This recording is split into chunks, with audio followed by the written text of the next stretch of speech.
பெரியவர்களே, அனைவருக்கும் அன்பு வணக்கம். நம் பாரதி சங்கம் நடத்தி வரும் தமிழ் மூதறிஞர் வாழும் வாக்கும் தொடர் சொற்பொழிவில் இது 383வது சொற்பொழிவு. இதில் நம்மிடையே 16-17 கூட்டங்களுக்கு மேலாக பேசி வரும் மதிப்பிற்குரிய முனைவர் சண்முக செல்வகமணி ஐயா அவர்கள் திருச்சி பாரதன் அவர்களை பற்றி பேச இருக்கிறார்கள். ஐயா போன்றவர்களிடமிருந்து நாம் பல விஷயங்களை கேட்டு தெரிந்து கொள்ள வேண்டியிருக்கிறது. அவரிடம் கருத்துக்கள், தகவல்கள் புதிந்து கிடக்கின்றன. அதை நாம் தான் தொடர்ந்து பயன்படுத்திக் கொள்ள வேண்டும். அதை நாம் கொடுத்து வைத்தவர்கள் தொடர்ந்து அதற்கான வாய்ப்பு நமக்கு கிடைத்துக் கொண்டிருக்கிறது. பல பேருக்கு அந்த வாய்ப்பு கிடைக்காமல் யாரிடம் எங்கே சொல்வது என்று படித்து நிறைய வைத்திருக்கிறார்கள். அது போன்ற நிலையெல்லாம் இருக்கிறது. ஆனால் ஐயா போன்றவர்களுக்கு பல்வேறு கூட்டங்களிலே அவர் பேசி வருகிறார். நான் எப்போது கேட்டாலும் நாம் குறுகிய காலத்தில் தான் கேட்டேன். நான் பார்த்துட்டு சொல்றேன் தேதி அன்னைக்கு இருக்கா என்று. அந்த அளவுக்கு பல இடங்களில் கொண்டு சென்று பேசி வருகிறார்கள். நீங்கள் இப்போ இணையதளத்திலே, யூடியூப்லே, மற்ற இடங்களில் எங்கே பார்த்தாலும் ஐயாவுடைய பேச்சு இருந்து கொண்டிருக்கிறது. பெரிய பெரிய கூட்டங்களிலே மக்கள் வெள்ளத்திலெல்லாம் பேசிக் கொண்டிருக்கிறார்கள். ஆனால் நம் கூட்டத்திலே பேசுவதென்றால் கேட்டவுடன் அந்த தேதி இருக்கிறதா என்பதில், தேதி இருந்தால் வேற எதையும் விட்டுவிட்டு நமக்காக சரி நான் பேசுகிறேன். இது அப்பா காலத்திலிருந்து தொடர்ந்து வருகிறது. சொல்லுவார்கள், தொலைபேசியில் அழைப்பார்கள், அழைத்து இந்த மாசம் நீங்க கூட்டம் பேசி கொடுக்கணும், சரி பேசுறேன் என்று சொல்வார். அந்த அளவுக்கு அவரிடம் தகவல் இருக்கிறது. ஒரு கூட்டத்தை பேச வேண்டும் என்று சொன்னால் தலைப்பை ஒரு 382 தலைப்பையும் கொடுத்து வேறு தலைப்பிலே பேசுங்கள் என்று சொன்னால் இன்னும் தேடிக்கொண்டிருக்கிறார்கள். எதை பற்றி பேசுவது என்னிடமே இல்லாமல் கேட்கிறார்கள். அப்படி ஆட்களெல்லாம் இருக்கிறார்கள். அப்படி இருக்கிற சமயத்தில் சரி இந்த தலைப்பா, வேற இது வேண்டாம், வேற தலைப்பு பேசு, அதுவும் இல்லையா, சரி இதை எடுத்துக்கோ. அந்த அளவுக்கு ஐயாவிடம் தகவல் இருக்கிறது. நாம் கொடுத்து வைத்தவர்கள் என்று சொல்லி ஐயா அவர்களை பேசுமாறு அன்போடு அழைக்கிறேன். அவையோர்களே, நம் பாரதி சங்க ஸ்தாபகர் ஆரம்பித்தவர் VSR அவர்கள், அவருடைய பேரனும் நம்ம செம்பியனுடைய மகனும் இன்று இயற்கையை எழுதி 30 நாட்கள் கூட ஆகவில்லை. எனவே அவருக்கு அஞ்சலி செலுத்தும் பொருட்டு நம் பாரதிய சங்கத்தின் அமைப்பின் சார்பாக ஒரு நிமிடம் மௌனலி அஞ்சலி செலுத்த உங்களை கேட்டுக்கொள்கிறேன்.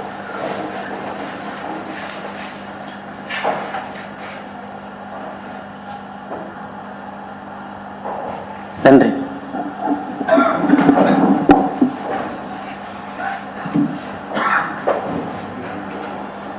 அன்பிற்குரிய பெரியோர்களே, தன்னுடைய அன்பு குழந்தையை இழந்து 1 மாதம் கூட முடியாத நிலையில, இதற்கு இடையிலும் அவர் தந்தையார் விட்டு சென்ற அந்த பணிக்கு எந்த இடையூறும் வந்துவிடக்கூடாது என்ற எச்சரிக்கையோடு அன்பு நண்பர் செம்பியன் என்னை தொலைபேசியில் அழைத்த பொழுது அவர் மேலே எனக்கு ஒரு தனிப்பட்ட முறையில் ஒரு பற்று உண்டு. தந்தையார் காலத்திலிருந்து இந்த பணியை செய்து வருகிறார் என்று நான் சொன்னேன். இன்னைக்கு நான் மாலையில் கலந்துக்கிறது 3வது கூட்டமாக இருக்கும். இன்றைய பொழுதிலேயே இருந்தாலும் நான் வந்து விடுகிறேன். இதில் நானும் ஒரு தவறு செய்தேன். என்னன்னு கேட்டா, நான் கொடுத்த தலைப்பு தர்மயாதீன புலவர் தாவண்ணா குருசாமி தேசிகர். மதியம் 2 மணி அளவில் என்கிட்ட தொலைபேசியில் பேசி, ஐயா அவர் உயிரோடு இருக்கிறாரான்னு கேட்டார். இருக்கிறார். அப்போ நம்ம எல்லைக்குள்ளே வராதேன்னார். செம்பியன் எனக்கு நினைவில்லை. அதனால தான் தலைப்பை கொடுத்துட்டேன். நீங்கள் மரபை மாற்ற வேண்டாம். நிச்சயமாக நான் சொற்பொழிவு செய்கிறேன். நான் ஒரு 2-3 தலைப்பு சொல்றேன், அதுல எது சரியா இருக்கோ, வந்திருக்கு வந்துலையான்னு பார்த்து சொல்லுங்கன்னு. அப்பொழுது தணிகைமணி செங்கல்வராய பிள்ளை திருப்புகழை தேடி தொகுத்து கொடுத்த மாபெரும் பெரியவர். அவரை பற்றி யாராவது பேசியிருக்கிறார்களா என்று கேட்டேன். 93 பேசியிருக்காங்க, மறுபடியும் நீங்க பேசலாம்னு கேட்டார். நான் இந்த மரபையும் உடைக்க விரும்பவில்லை. இன்னும் பேசப்பட வேண்டியவர்கள் நிறைய இருக்கிறார். உலக திருக்குறள் பேரவையின் சார்பில் 98வது மாத இசைத்தமிழ் அறிஞரை பற்றி பேசுகிறேன். வர பிப்ரவரி மாதம் 98வது இசைத்தமிழ் அறிஞர். அதுல 40 பேரை பற்றி நூல் போட்டு தொகுத்து கொடுத்துட்டேன். இன்னும் 60 பேர் பாக்கி இருக்கு. அடுத்தது இசைத்தமிழ் அறிஞர்கள் தொகுதி 3, 4ன்னு தொடர்ச்சியா போட அது பதிப்பிக்க வேண்டிய நிலை உள்ளது. அந்த வகையில இன்னைக்கு நாம் பேச எடுத்துக்கொண்டது நம்ம தஞ்சாவூரோடு நெருங்கிய தொடர்புடையவர். திருவையாறு தமிழிசை சங்கத்தினுடைய பல ஆண்டுகள் துணைத் தலைவராக விளங்கியவர். சிறந்த கவிஞர், சிறந்த நாடக ஆசிரியர், ஒப்பற்ற நாட்டிய நாடக ஆசிரியர், சிறுகதை ஆசிரியர், இசை பாடல்கள் தந்த ஆசிரியர். 75 ஆண்டு காலத்தில், தாம் வாழ்ந்த 75 ஆண்டு காலத்தில் 75 நூல்களை எழுதியவர். 75 நூல்களை எழுதியவர். ரொம்ப அதிர்ஷ்டக்கட்ட என்ன, திருச்சியில திருவையார் தமிழிசை சங்கத்தில் அவர் 2008 அவர் மறையும் வரை தமிழிசை சங்கத்தினுடைய 3 நாள் விழாவிலும் தவறாமல் வந்து பங்கு பெறுவார். அவர்தான் திருச்சி பாரதன். பாரதன் அல்ல, பாரதன். அவருடைய பெயருக்கும் நம்ம அமைப்புக்கும் ஒரு தொடர்பு உண்டு. இது பாரதி சங்கம் அல்லவா? அவருடைய பெயரில் இருக்கக்கூடிய முதல் எழுத்து பா. பாரதியினுடைய பெயரால் அமைந்த பா. தன்னுடைய பெயரை முதல் எழுத்தை பாரதியினுடைய பாரதி பா என்ற எழுத்தை அமைத்துக் கொண்டார். அதுதான் பாரதன்ல இருக்கக்கூடிய பா. ரா அவருடைய தந்தையாருடைய பெயர் ரங்கசாமி. தன் தங்கவேலன். தங்கவேலன் என்ற பெயரில் இருக்கக்கூடிய முதல் எழுத்தான தா, கடைசி எழுத்தான இன், பா பாரதி, ரங்கசாமி, தங்கவேலன். அதுதான் திருச்சி பாரதன். பாரதியினுடைய பாடல்களை அடிப்படையில் எழுதத் தொடங்கி பாரதிக்கு ஒரு தாசன் கிடைத்தது போல, பாரதி போலவே பாரதியை வணங்கி வணங்கி வணங்கி கவிதை எழுத கற்றுக்கொண்டவர். 12 வயதில் எழுதத் தொடங்கி 75 அகவை வரை தொடர்ந்து எழுதியவர். குறைந்தது ஒரு 3000 கவிதைகள் எழுதியிருக்கிறார். அதில்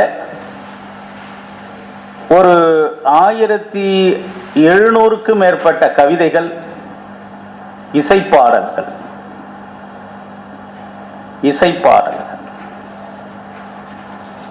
பலரால் இசையமைக்கப்பட்டு என்ன பெரும் கலைஞர்களால் முழுநேர நிகழ்ச்சியாக குறைந்தபட்சம் ஒரு 250 நிகழ்ச்சிகளுக்கு குறைவில்லாமல் முழுநேர இசை நிகழ்ச்சி நடத்தி ஒரு படைப்பாளன் தன் பாடலை இசைப்படுத்தி இசைக்கலைஞர்கள் பாடுவதை கேட்டு மகிழ்ந்த ஒரு அதிர்ஷ்டத்துக்குரியவர் இவர். தஞ்சாவூர்ல ரங்கநாதன் இப்ப வந்திருக்கார். போலக்குடி கணேசையர் என்ற ஒரு இசை மேதை,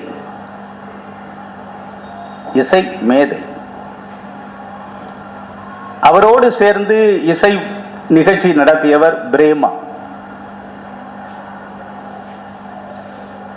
அவருடைய மாணவராக திகழ்ந்தவர் திருபுவனம் ஆத்மநாதன். இந்த சாலியமங்கலத்துக்கும் பக்கத்தில் அந்த திருபுவனம்னா இந்த பட்டு திருபுவனம் இல்லை, ஆடுதுறைக்கும் பக்கத்தில் இருக்கக்கூடிய திருபுவனம் இல்லை, இந்த சாலியமங்கலத்துக்கும் பக்கத்தில் இருக்கக்கூடிய திருபுவனம். சென்னையில் மார்கழி மாதத்தில் பல இடங்களில் சபாக்களில் இசை விழா நடந்து கொண்டிருக்கும் பொழுது கடந்த 13 ஆண்டுகளாக சென்னையில் டிசம்பர் மாதத்தில் 26ஆம் தேதி தொடங்கி அல்லது 24ஆம் தேதி தொடங்கி திருவருட்பா இசை விழாவை தொடர்ந்து 5 நாட்களுக்கு 13 ஆண்டுகளாக நடத்தி வரக்கூடியவர் திருபுவனம் ஆத்மநாதன். என்னுடைய அடுத்த சொற்பொழிவு உலக திருக்குறள் பேரவையில் 98வது சொற்பொழிவு திருபுவனம் ஆத்மநாதன் தான். நான் இங்கே பேரை கொடுத்ததுக்கு கொஞ்சம் இடைஞ்சல் என்ன காரணம்னா, என்னுடைய சொற்பொழிவில் இப்போ சமீப நிகழ்ச்சிகளாக இசைத்தமிழறிஞர்களை பற்றி பேசும் பொழுது வாழ்ந்து கொண்டு இருக்கக்கூடிய கலைஞர்களையும் பேசி பதிவு செய்து விட வேண்டும். இந்த ஐயா அன்னைக்கு பாலசரஸ்வதியை பற்றி ஒரு குறிப்புக்காக வந்தார். பாலசரஸ்வதியை பற்றி இங்கே 2 பொழிவு பண்ணியிருக்கேன். 2 தானே, 2 பொழிவு. என்ன தா பாலசரஸ்வதி, தா தஞ்சாவூர் பாலசரஸ்வதி என்று பெயரை போட்டுக்கொண்டவர், உலகம் போற்றும் அபிநய பேரரசி. அவர் தொடங்கி வைத்த நாட்டிய பள்ளி அமெரிக்காவில் இருக்கு, இன்னும் பல்வேறு இடங்கள்ல இருக்கு. இந்த தஞ்சை மண்ணுக்கு சொந்தக்காரர். தா அபிநய பேரரசி தா பாலசரஸ்வதி அவருடைய 100ஆண்டு விழா வர இருக்கிறது. நம்ம அதுக்கு முன்னாடி பேசிட்டோம், நூல்லையும் பதிவு பண்ணிட்டோம். அந்த வகையில திருச்சி பாரதன் அவர் வாழ்ந்து கொண்டிருக்கும் பொழுது எனக்கு அவரோடு நெருங்கிய ஒரு பழக்கம் ஏற்பட்டது. ஏன்னா திருவையாறு தமிழிசை சங்கத்துக்கு வருடந்தோறும் வரக்கூடிய நிலையில நான் அங்கே பேராசிரியராகவும் கல்லூரி முதல்வராகவும் பணியாற்றிய பொழுது அந்த தமிழிசை நிகழ்ச்சியின் பொழுது நான் தவறாமல் அவரை சந்திப்பேன், அவரும் தவறாமல் என் அறைக்கு வந்து தங்குவார். அவரை பற்றிய ஒரு ஆய்வு செய்ய வேண்டும் என்று ஆசைப்பட்டு என்னிடம் பயில வந்த ஒரு எம்ஃபில் மாணவிக்கு இவருடைய வாழ்க்கை வரலாற்றை மையமிட்ட ஒரு ஆய்வடங்கள் தயாரித்தேன். அந்த மாணவி மூலமாக தயாரிக்க ஏற்பாடு செய்தேன். அந்த ஆய்வடங்களை அப்படியே சரஸ்வதி மகாலில் கொடுத்துட்டேன். கிட்டத்தட்ட என்கிட்ட இருந்த ஆய்வேடில் கிட்டத்தட்ட ஒரு 90 ஆய்வேடுகளுக்கு மேலே மாணவர்களுக்கு பயன்பட வேண்டும், இவங்க வீட்டில் மாடியிலே கிடந்து என்ன பிரயோஜனம் என்ற நிலையில அவற்றை எல்லாம் சரஸ்வதி மகால் நூலகத்துக்கு கொடுத்து விட்டேன். அவரோடு நேரடியாக தொடர்பு பட்டவன் இன்று சமீப 2 நாளா பேப்பர்ல வந்துகிட்டு இருக்கு. உலகம் போற்றக்கூடிய ஒரு நாளேடு, தமிழ் நாளேடாக தினதந்தி கிட்டத்தட்ட 3.25 கோடி வாசகர்களை கொண்ட ஒரு நாளிதழாக வந்து கொண்டு இருக்கிறது என்ற செய்திகள் வருகின்றன. இந்த தினதந்தி நாளிதழினுடைய செய்தி ஆசிரியராக 32 ஆண்டு காலம் திருச்சியிலே பணியாற்றியவர் இவர். 32 ஆண்டு காலம் பணியாற்றியவர். என்னன்னு கேட்டா, வாழ்க்கையில அவரை எங்க தொட்டாலும் எங்க போனாலும் அது என்ன ஆயிடுதுன்னா, அவருக்கு ஒரு சறுக்கல் தான் ஏற்படுகிறது. ஏன்னா இன்னைக்கு செல்வாக்கு மிக்கவர்களால் சில அமைப்புகளை பெறக்கூடிய சூழல் இருக்கும் பொழுது, இவரை போன்றவர்களால் அதனை பெறுவதற்குரிய வாய்ப்பு இவருக்கு கிட்டவில்லை. ஏபி நாகராஜன் ராஜராஜ சோழன் படம் எடுத்த பொழுது, தஞ்சாவூர் ராஜராஜ சோழன் படம் எடுத்த பொழுது, அந்த படத்துக்கு பாட்டு எழுதுபவராக தெரிவு செய்யப்பட்டவர் திருச்சி பாரதன். ஒரு நாள் போய் ஒரு பாட்டு எழுதினார். அதெல்லாம் கதை வேண்டாம், எல்லாமே நாம் சொல்றது முழுவதும் அவருடைய வாழ்க்கை வரலாறை அவரே எழுதி கொடுத்திருக்கக்கூடிய நூல் இது. நூல் தமிழா பெருமை கொள்வாய் தமிழா என்று அவர் எழுதியது. அண்ணாமலை பல்கலைக்கழகத்தில் இவருடைய படைப்புகளை பற்றி தமிழ்துறையில் உரையாற்றிய பொழுது, அப்பொழுது தமிழ்துறையினுடைய தலைவராக இருந்த முனைவர் ஆறு அழகப்பன் அவர்களும் பல்கலைக்கழக துணைவேந்தர் அவர்களும் இவற்றை நூலாக்கி தாருங்கள் என்று கேட்ட பொழுது, அதன் அடிப்படையில் எழுதப்பட்டதுதான் பெருமை கொள்வாய் தமிழா என்பது. இந்த நூல் வந்தது இவருடைய 58வது வயதில். நான் சொல்லியிருக்கேன் இல்லையா, அவர் 75 வயது வரை வாழ்ந்தார் என்று. 75 வயது வரை வாழ்ந்தார் என்று. அதற்கு பிறகு இருக்கக்கூடிய வாழ்க்கை வரலாறுகள் எல்லாம் இருக்கின்றன. இசைத்தமிழ் அறிஞர்கள் தொகுதியில இவரை பற்றி பேசிவிட்டேன். அப்பொழுது இவருடைய குடும்பத்தாரையே வரவழைத்தேன். குடும்பத்தாரை வரவழைத்து அவர்கள் மூலமாகவும் மேலும் பல தகவல்களை பெற்றுக்கொண்டு பேசி பதிவு செய்து ஒளிவட்டு வாயிலாக அந்த குடும்பத்திற்கு கொடுத்திருக்கிறோம். இப்ப உள்ள காலகட்டங்கள்ல வரலாறுகளை தேடுவது என்பது ரொம்ப கடினமான ஒரு பணி. அந்த வரலாறுகளை தேடி அவர்கள் குடும்பத்தில் இருந்து பெறுவது என்பது, ஏன்னு கேட்டா, இப்போ இங்க வரும்பொழுது எனக்கு மனசுல என்ன வரும்னு கேட்டா, செம்பியன் நின்றுகிட்டு இருக்கிற அந்த இடத்துலதான் அருணமச்சிவாய ஐயா நின்றுகிட்டு இருப்பார். அங்கதான் நிற்பார், வந்து உட்காரவே மாட்டார். என்னுடைய முதல் பொழிவு இங்கு தொடங்கியது சீர்காழி முத்துத்தாண்டவர்.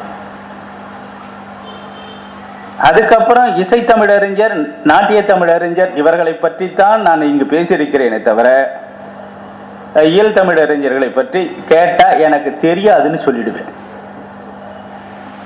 தெரியாதுன்னு சொல்லுவேன். பணி ஓய்வுக்கு பிறகு நான் அந்த பக்கம் போகல. ஏன்னா இதுல செய்ய வேண்டிய பணிகள் இருக்கு. இப்ப சொல்றேன் 98 இசைத்தமிழறிஞர். நம்ம திருவையாறு அம்மன் கோயிலுக்கு எதிரே வாழ்ந்த ஒரு பெரிய சாகித்யகர்த்தா. வெள்ளிக்கிழமைக்கு பூஜையை முடிச்சிட்டு போய் எதிரே இருக்கக்கூடிய வீட்டில் போய் படுத்தவர் அப்படியே அடங்கிவிட்டார். இவர்களைப் போல ஏராளம். இந்த பக்கத்து வீட்டில் இருக்க இந்த கடையில் இருந்த இந்த கடையினுடைய பூர்வீக வீட்டுக்கு சொந்தக்காரர் தஞ்சாவூர் டிஆர் பாப்பா. இவர் தஞ்சாவூர் டிஆர் பாப்பா ஒரே இசை அமைப்பாளரால் ஒரு 1000 ஒளிநாடாவுக்கு மேல் பதிவு செய்யப்பட்டு ஒரே இசைவாணரால் பாடப்பட்டது. டிஆர் பாப்பா இசை அமைக்க சீர்காழி கோவிந்தராஜன் பாடிய. இன்னைக்கு மூல முடுக்கெல்லாம் எங்க பிள்ளையார் கோயில் விசேஷமா இருந்தாலும் சரி, மாரியம்மன் கோயில் விசேஷமா இருந்தாலும் சரி, முருகன் கோயிலா இருந்தாலும் சரி, அந்த வெண்கல குரலுக்கு சொந்தமான சீர்காழி கோவிந்தராஜனும் அதற்கு மரபு நிலையிலிருந்து சற்று மாறாமல் இசை அமைத்து கொடுத்த டிஆர் பாப்பாவும் இவர்களை போன்ற வரலாறு ஏராளம். இவங்க அப்பா விரும்பி என்னை அழைத்தது சிதம்பரம் ஜெயராம பிள்ளையை பற்றி செல்வகுணதி நீ வந்து பேசணும். அதுவரையில் சிதம்பரம் ஜெயராம பிள்ளையை பற்றி இணையத்துல கூட இல்லை. இப்ப எல்லாம் போட்டாச்சு, இணையத்தெல்லாம் கொடுத்தாச்சு. இந்த வகையில ஏராளமான இசைத்தமிழ் அறிஞர்கள், நாடகத்தமிழ் அறிஞர்கள் என்ன ஒரு அம்மாவுக்காக கும்பகோணத்துல ஒரு அம்மாவனுடைய நாடகத்தை காண தஞ்சாவூர்லேருந்து கும்பகோணத்துக்கு ஸ்பெஷல் ட்ரெயின் போச்சு. மாயவரத்திலேருந்து கும்பகோணத்துக்கு ஸ்பெஷல் ட்ரெயின் வந்தது. நாடகம் முடிஞ்ச உடனே மாயவரத்துலேருந்து வர ட்ரெயின் தஞ்சாவூருக்கு வரும். தஞ்சாவூர்லேருந்து புறப்பட்ட ட்ரெயின் மாயவரத்துக்கு போகும். யார் அவரு? பாலாமணி, ஒரு அம்மையார். கடைசியில் இட்லி சுட்டு வியாபாரம் பண்ணி முழுவதும் நாடகத்தில் இருக்கக்கூடிய நடிகர்லேருந்து பணியாளர் வரையும் அத்தனை பேரும் பெண்களையே வைத்து ஒரு நாடக கம்பெனியை நடத்தியவர் பாலாமணி. தமிழ்நாடு ஏலிசை நாடக மன்றத்துக்கு போனா மேல ஒரு போர்டு. இது போல பல வரலாறுகள். அதுல திருச்சி பா ரதன், இயற்பெயர் ரா தங்கவேலன், குறி தங்கவேலன், அப்பா பேரு ரங்கசாமி, கோ ரங்கசாமி, அம்மா பெயர் காமாட்சி. அதுல தன்னுடைய இயற்பெயர் சுருக்கமாகத்தான் பாரதியும் சேர்த்துக்கொண்டு தந்தையார் பெயரையும் சேர்த்துக்கொண்டு பாரதன் என்று அழைத்துக் கொண்டார். இவர் பிறந்தது 30/9/1934. 30/9/1934. எதுக்கு சொல்றேன்னு கேட்டா, நம்மளை பொறுத்த வரையில இந்த பிறந்த நாள் பிறந்த வருடங்க எடுக்கிறது இருக்கு பாருங்க, ரொம்ப கடினமான பணி. அதுல இசைக்கலைஞர்கள்ட்ட பாத்தீங்கன்னா முடியவே முடியாது. அதனாலதான் இவர்கள் இருக்கும் பொழுதே ஒரு தொடர்பு கொண்டு இப்படி ஒரு பேட்ல அவங்க இருக்கும் பொழுதே வாங்கி போட்ட குறிப்பு இதெல்லாம்.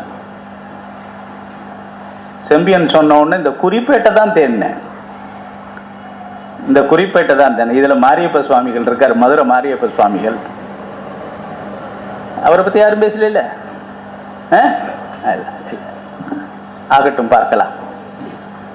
என்ன இவரு 30/9/1934 இவர் எழுத தொடங்கியது SSLC வரலை படித்தவர். தினதந்தியில நாதன் என்ற பெயரில் ஒரு கட்டுரை ஆசிரியர் இருந்தார்.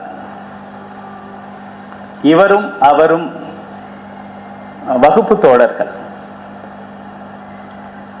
நாதன் தினதந்திக்கு போயிட்டார்.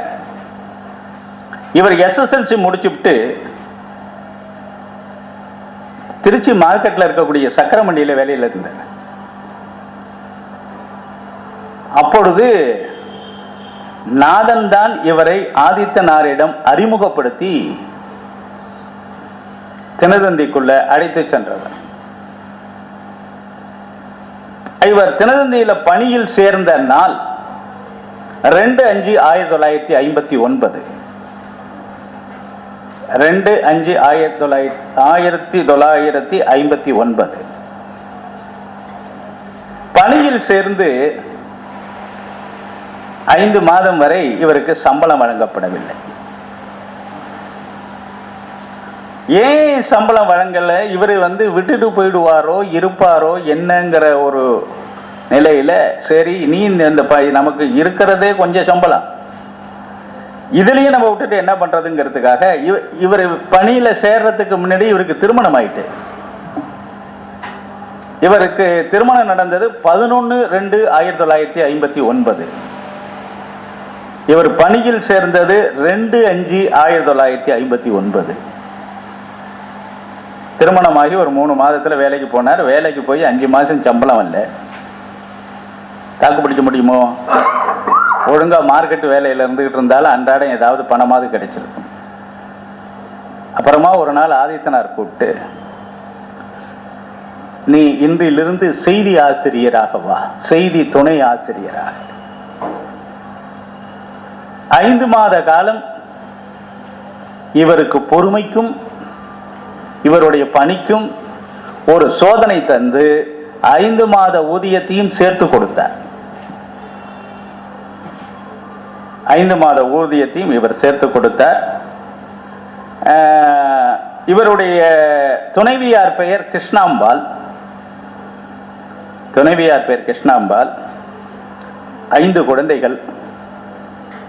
வடிவேலன், கோவிந்தராஜன், சரவணன், ராஜாராமன், சக்தி புவனேஸ்வரி என்ற 5 குழந்தைகள். கிட்டத்தட்ட அவருடைய வாழ்நாள்ல தினதந்தியிலிருந்து வெளியில வந்த பிறகு அதிகமான நூல்களை எழுதினார். அதுவரையில் பல்வேறு இடங்கள்ல பல்வேறு நாவல்கள், சிறுகதைகள் எல்லாம் எழுதினார். அப்பாவின் ஆசை என்ற ஒரு நாடகம்,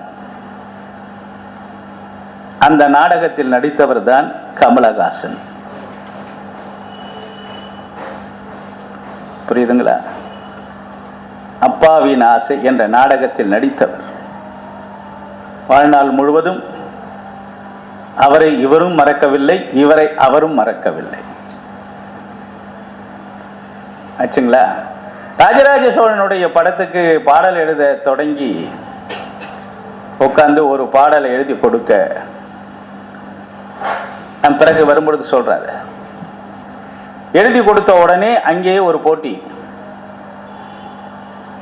நீ எழுதின பாட்டு தப்புன்னு சொல்றார். நக்கீரர் மீண்டும் நக்கீரர் பிறந்து விட்டார். என்ன அப்ப ஏபி நாகராஜன்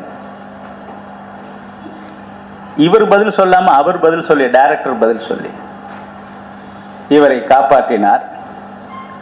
அதற்குள்ள ஒரு பெரிய கவிஞர், கவியரசு கண்ணதாசன் உள்ளே நுழைந்தார். இவர் அங்கிருந்து வெளியேற்றப்பட்டார். அதே போல வெண்புறாக்கள் என்ற பெயரில் சோவியத் யூனியன்ல நடந்த ஒரு பெரிய விழாவில் ஒரு 3 வார காலம் அங்கே தங்கி நிகழ்ச்சிகளை நடத்தக்கூடிய ஒரு பெரிய வாய்ப்பு இவருக்கு கிடைத்தது. நமக்கு அழைப்பு வரும்னு உட்கார்ந்து இருந்தார். அதற்குள் ஜெயகாந்தனுக்கு அது போய்விட்டது. படிச்சீங்களா? இவை போல பலவிதமான மாற்றங்கள், தோல்விகள், இவற்றில் துவண்டு விடாமல் இவருக்கு ஒரே மடைமாற்றமாக இருந்த ஒன்று இவருடைய எழுத்துப்பணி. எழுத்துப்பணி. ஓடி விளையாடு பாப்பா என்ற பெயரில் ஒரு குழந்தை நாடகம் தயாரித்தார். ஓடி விளையாடு பாப்பான்னு. பிறகு அது பெயர் மாற்றம் செய்யப்பட்டு பலாப்பழம் என்ற பெயரில் அந்த நாடகமானது அரங்கேறியது. அரங்கேற்றத்தின் பொழுது தந்தை பெரியார் கலந்து கொண்டார். பேரறிஞர் அண்ணா வாழ்த்தினார்.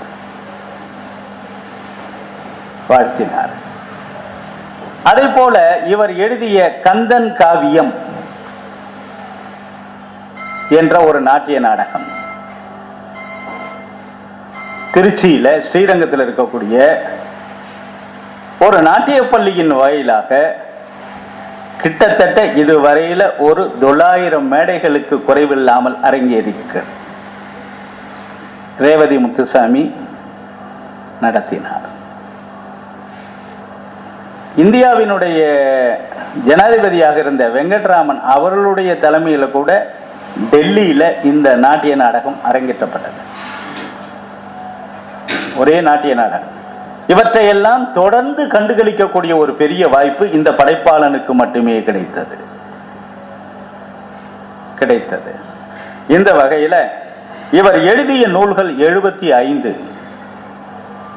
அந்த 75 நூல்கள் ஒரு பெரிய பட்டியலே இருக்கு. அதுல ஒண்ணு பார்வதி பாலன் பாமாலை. என்ன பேரு? பார்வதி பாலன். யார் அது? முருகன். பார்வதி பாலன் பாமாலை என்ற பெயரில் ஒரு 100க்கும் குறைவில்லாத பாக்களை எழுதினார். இவற்றை சிறுகாடி கோவிந்தராஜன், குன்னக்குடி வைத்தியநாதன் போன்ற இசையமைப்பாளர்கள், பாடகர்கள் இவற்றை பெற்று இசையமைத்து மேடைகள் தோறும் தவறாமல் பாடினார். பின்னால் இந்த பாடல்கள் தொகுத்து குக 400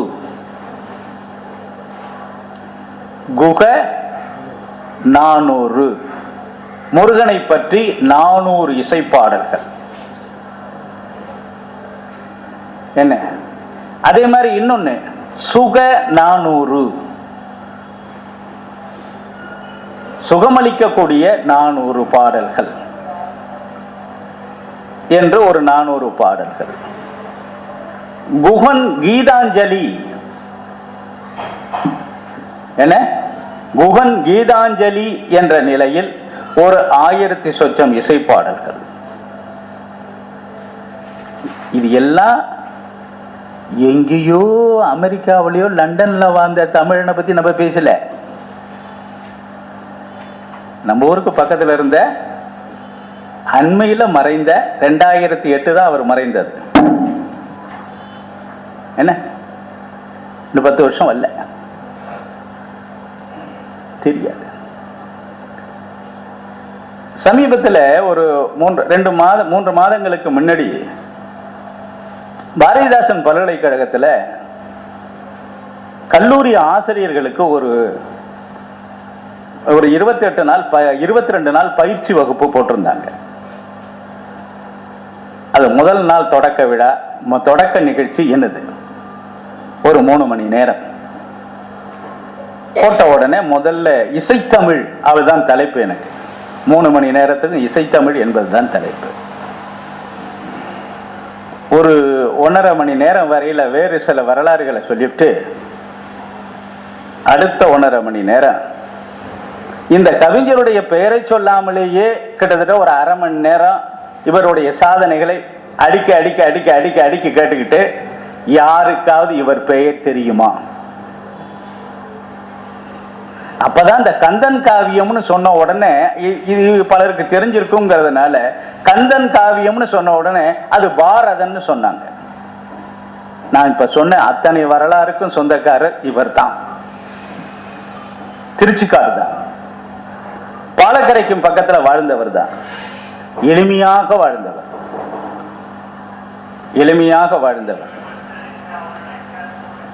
வருடந்தோறும் அருணகிரியாருக்கு முருகப்பெருமான் தன்னுடைய நாவிலே இவருக்கு ஓம் என்ற பிரணவத்தை எழுதி வைத்தார் என்ற நம்பிக்கை. இதுக்கு ஆதாரம் உண்டா, அது உண்டா, இது உண்டான்னு கேட்கிற காலம் ஆகி போச்சு.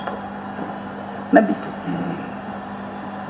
அதுல அந்த அடிப்படையில தான் அவர் பாடிய முருகன் தொடங்க அருணகிரியார் தொடர்ந்த, நான் சொல்றது புரியுதா? முருகன் தொடங்க அருணகிரியார் தொடர்ந்த பாடல் முத்தை தருவத்தி திருநகை அத்திக்கிரை சத்தி சரவண முத்தி கொருவித்து குருவர என ஓது முக்கட்பரமர்க்கு சுருதியின் முற்பட்டது கற்பி திருவரும் 30 மூவர்க்க தமரரும் அடிபேன 10 தலை தக்க கணிதொடும் ஒற்றை கிரி மற்றை பொழுதொரு வட்ட பகல் வட்ட திகிரியில் இரவாக பாடினார்ல. இந்த பாடலுக்கு இசையமைச்சவர் யாருன்னு தெரியுமா? இந்த வெத்தலைப்பாக்கு கடை இருக்கு பாருங்க, அந்த வீட்டுக்கு சொந்தக்காரர் டிஆர் பாப்பா.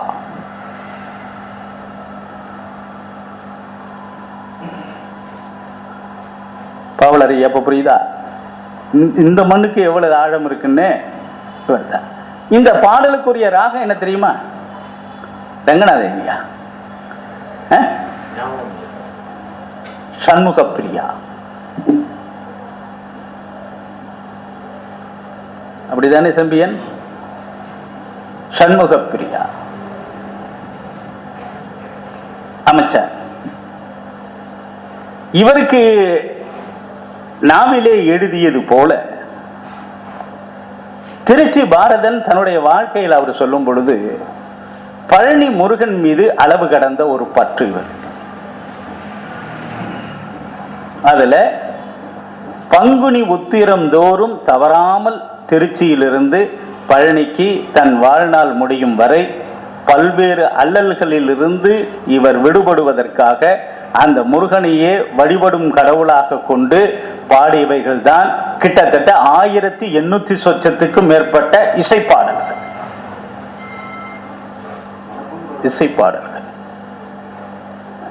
அதே மாதிரி பலாப்பழம், புவனேஸ்வரி புகழ் மாலை, இது புதுக்கோட்டை, அறுபடை வீட்டு அழகன்,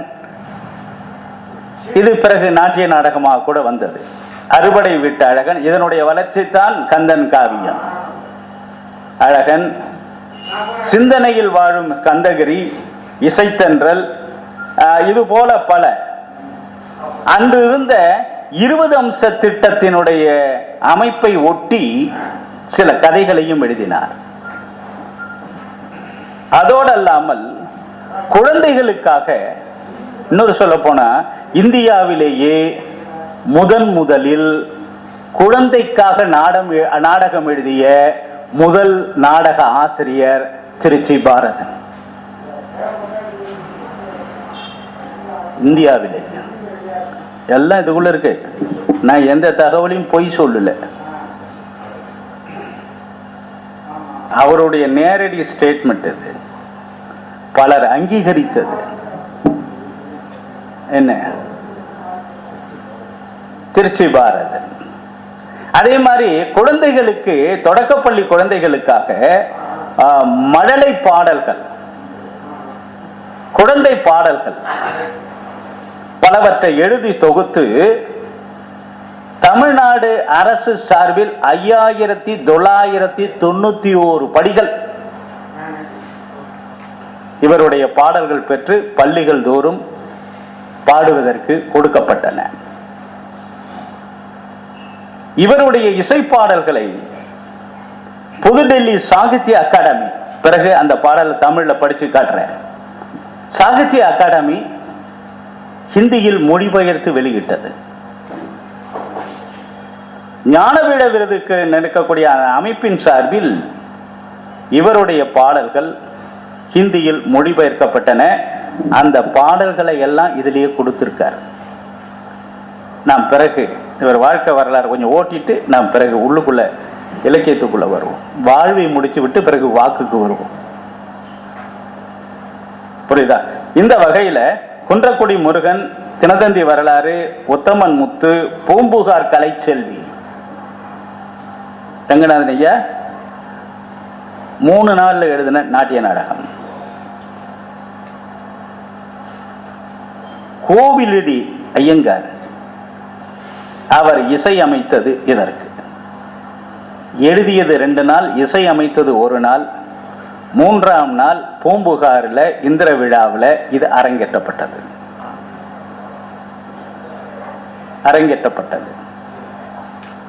சிவபெருமான் இசை அமுதம், சண்மத சோலை, மாரியம்மன் துதி, தமிழ் 40, தண்டபாணி வடிநடை பாடல். இது என்ன தெரியுமா? பழனிக்கு பாத யாத்திரை இப்ப நடந்துகிட்டே இருக்கு. திண்டுக்கல்லேருந்து கார்லையும் போக முடியல, பஸ்லையும் போக முடியல, அவ்வளவு கூட்டம். அதோடு இல்லாமல் இந்த திருக்காட்டுப்பள்ளி, லால்குடி இந்த பகுதியிலிருந்து ஒரு பெரிய திருக்கூட்டம், ஒரு 500-600 பேருக்கு குறைவில்லாமல் இந்த தைப்பூசத்திற்காக பாத யாத்திரை செல்வார்கள். இந்த பாத யாத்திரையை முதல்ல தொடங்கி வச்சவங்க யார் தெரியுமா? நகரத்தார்கள்.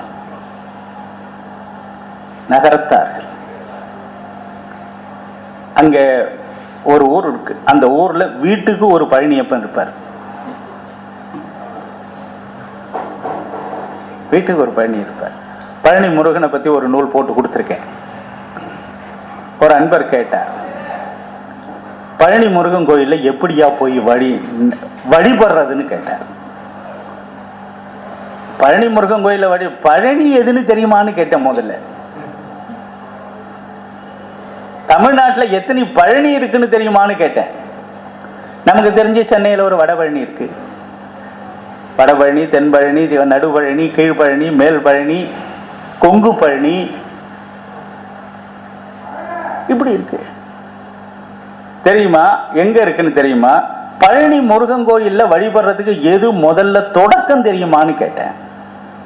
நம்ம மலைக்கு போய் மொட்டையை போட்டுக்கிட்டு, சந்தனத்தை பூசிட்டு, பஞ்சாமிரதம் வாங்கிட்டு கீழே முடிஞ்சதுன்னா கீழே இருக்கக்கூடிய தாழக்கோயில், என்ன அது மலைக்கோயில், இது தாழக்கோயில். இதை தாண்டி இன்னொரு கோயில் இருக்கு, அதுதான் பழனி கோயில். அதுக்கு பேர் ஊர்கோயில்னு பேரு. ஊர்கோயில்னு பேரு. அது மலைக்கோயில். ஆவினங்குடி தாழக்கோயில் உச்சியில் இருக்கு, தாழ்ந்து இருக்கு. அது ஊர் நடுவே இருக்கு. அதுக்கு இன்னைக்கு ஊர்கோயில்னு பேரு, பெரிய நாயகி அம்மன் கோயில்னு பேரு. அங்கதான் அம்மா அப்பாவோட முருகன் இருக்கார். இளமுருகு உடனுரை அம்மையப்பன். சேக்கிடார் வாக்கு. இளமுருகு உடனுரை அம்மையப்பன். அந்த கோயில்ல தான் பிரம்மோற்சவத்துக்கு கொடியெல்லாம் இதெல்லாம் எழுதி கொடுத்தோம். அந்த நடந்து போறவங்களுக்காக பாடல் எழுதியது கண்ணதாசன் நிறைய எழுதி கொடுத்திருக்காரு. இன்னைக்கும் நகரத்தார் பாடுவாங்க. அதே மாதிரி திருச்சி பாரதனுடைய பாடல்ல திருச்சியிலேருந்து போறக்கூடிய எல்லோரும் பாடுவதற்காக இது வழிநடை சிந்து என்று பெயர். வள்ளி கணவன் பேரை வழி போக்கன் சொன்னாலும் உள்ளம் குளிருதடி கிளியே உன்மத்தமாகுதடி. கட்டுக்காவல் தான் கடந்து கல்லறை போல் மெல்ல கட்டி பிடித்தாரடி. இதெல்லாம் அந்த வழிநடை சிந்து. அந்த வழிநடை சிந்துல தோன்றியதுதான் காவடி சிந்து. புரியுதுங்களா? ஊற்றுமலை ஜமீன்தார் பழனிமலைக்கு காவடி எடுத்துட்டு போகும்போது அந்த கோஷியோட பின்னால போன அண்ணாமலை ரெட்டியார் பாடினதுதான் என்ன, என்னடி நான் பெற்ற மங்கை இளநங்கை விடல் சங்கை. இத பார்த்து என்ன பண்ண பாரதி தெரியுமா? பச்சை திருமயில் வீரன் அலங்காரன் கௌமாரன் பாட்டு எழுதுனா. அண்ணாமலை ஊரன். நான் யார் தெரியுமா? அண்ணாமலை ஊரன் பாரதி. அந்த வகையில இதெல்லாம் வழிநடை பாட்டு. இதுல பாரதனுடைய பாடல் பங்களிப்பு என்பது திருச்சி மக்களுக்கு உண்டு. குகநானூறு, சுகநானூறு, குகன் கீதாஞ்சலி போன்ற பல்வேறு 75 நூல்கள். 75 நூல்கள். இதுல முருகன் மீது மட்டும் 15 நூல்கள். 75ல் முருகன் மீது மட்டும் 15 நூல்கள். வர மார்ச் மாதம் 8, 9, 10 தமிழ் பல்கலைக்கழகமும் சின்னவேடம்பட்டி கௌமார மடாலயமும் இணைந்து ஒரு முருக பக்தர்கள் மாநாடு நம்ம தமிழ் பல்கலைக்கழகத்தில் போட்டிருக்காங்க. பார்த்தேன். இதில் நான் பெரும்பாலும் இப்போ சமீப காலமாக இந்த மாதிரி கட்டுரைகள்லாம் கொடுக்கறது இல்லை. வேண்டாம் போ, என்னத்துக்கு யார் படிக்கிறாத, புத்தகத்தை வாங்கிட்டு போகிறாங்களே தவிர யார் படிக்கிறாங்கன்னு நினச்சிட்டு விட்டுது. ஆனாலும் என்ன பண்ணேன், ஒரு முருகபக்தர் மாநாடு, முருகனுக்காக மாநாடுன்னு வரும்பொழுது திருச்சி பாரதனை அங்கே கொண்டு போய் நாம் சேர்த்து விட வேண்டும். யாராவது ஒருத்தர் எடுக்க மாட்டாங்களா? யாராவது ஒரு அன்பர் எடுத்து, ஏன்னா அது திருச்சி பாரதன் இருக்கேன்னு பார்த்தாலும் பார்ப்பாங்கிறதுனால எழுதும்போது இந்த பட்டியல் எடுத்து அந்த 75ல் எது முருகன் நூல் 15. 63 வீடுடைய அழகன், குகநானூறு, குக 1000. புரியுதா இப்ப எவ்வளவு பாட்டுன்னு? குக 400, அகநானூறு, புறநானூறு, நற்றினை 400, குறுந்தகை 400, நாலடியார் 400. இது போல இவர் குக 400. புறநானூறு போல சுக 400, சுக 400. திருமுருகாற்றுப்படை போல குக ஆற்றுப்படை. அருணகிரியாருடைய கந்தர் அனுபூதி போல, கந்தர் அனுபூதி போல குக அனுபூதி. இன்னும் பல செய்திகள் மக்களுக்கு தெரிஞ்சிருக்கோ தெரியலையோ எனக்கு தெரியல. முருகன் புகழ் பாடக்கூடிய அருணகிரி பாடல்களை எல்லாம் இணைத்து 12 திருமுறைகளாக சொல்லக்கூடியது வழக்காறு உண்டு, தெரியுமா?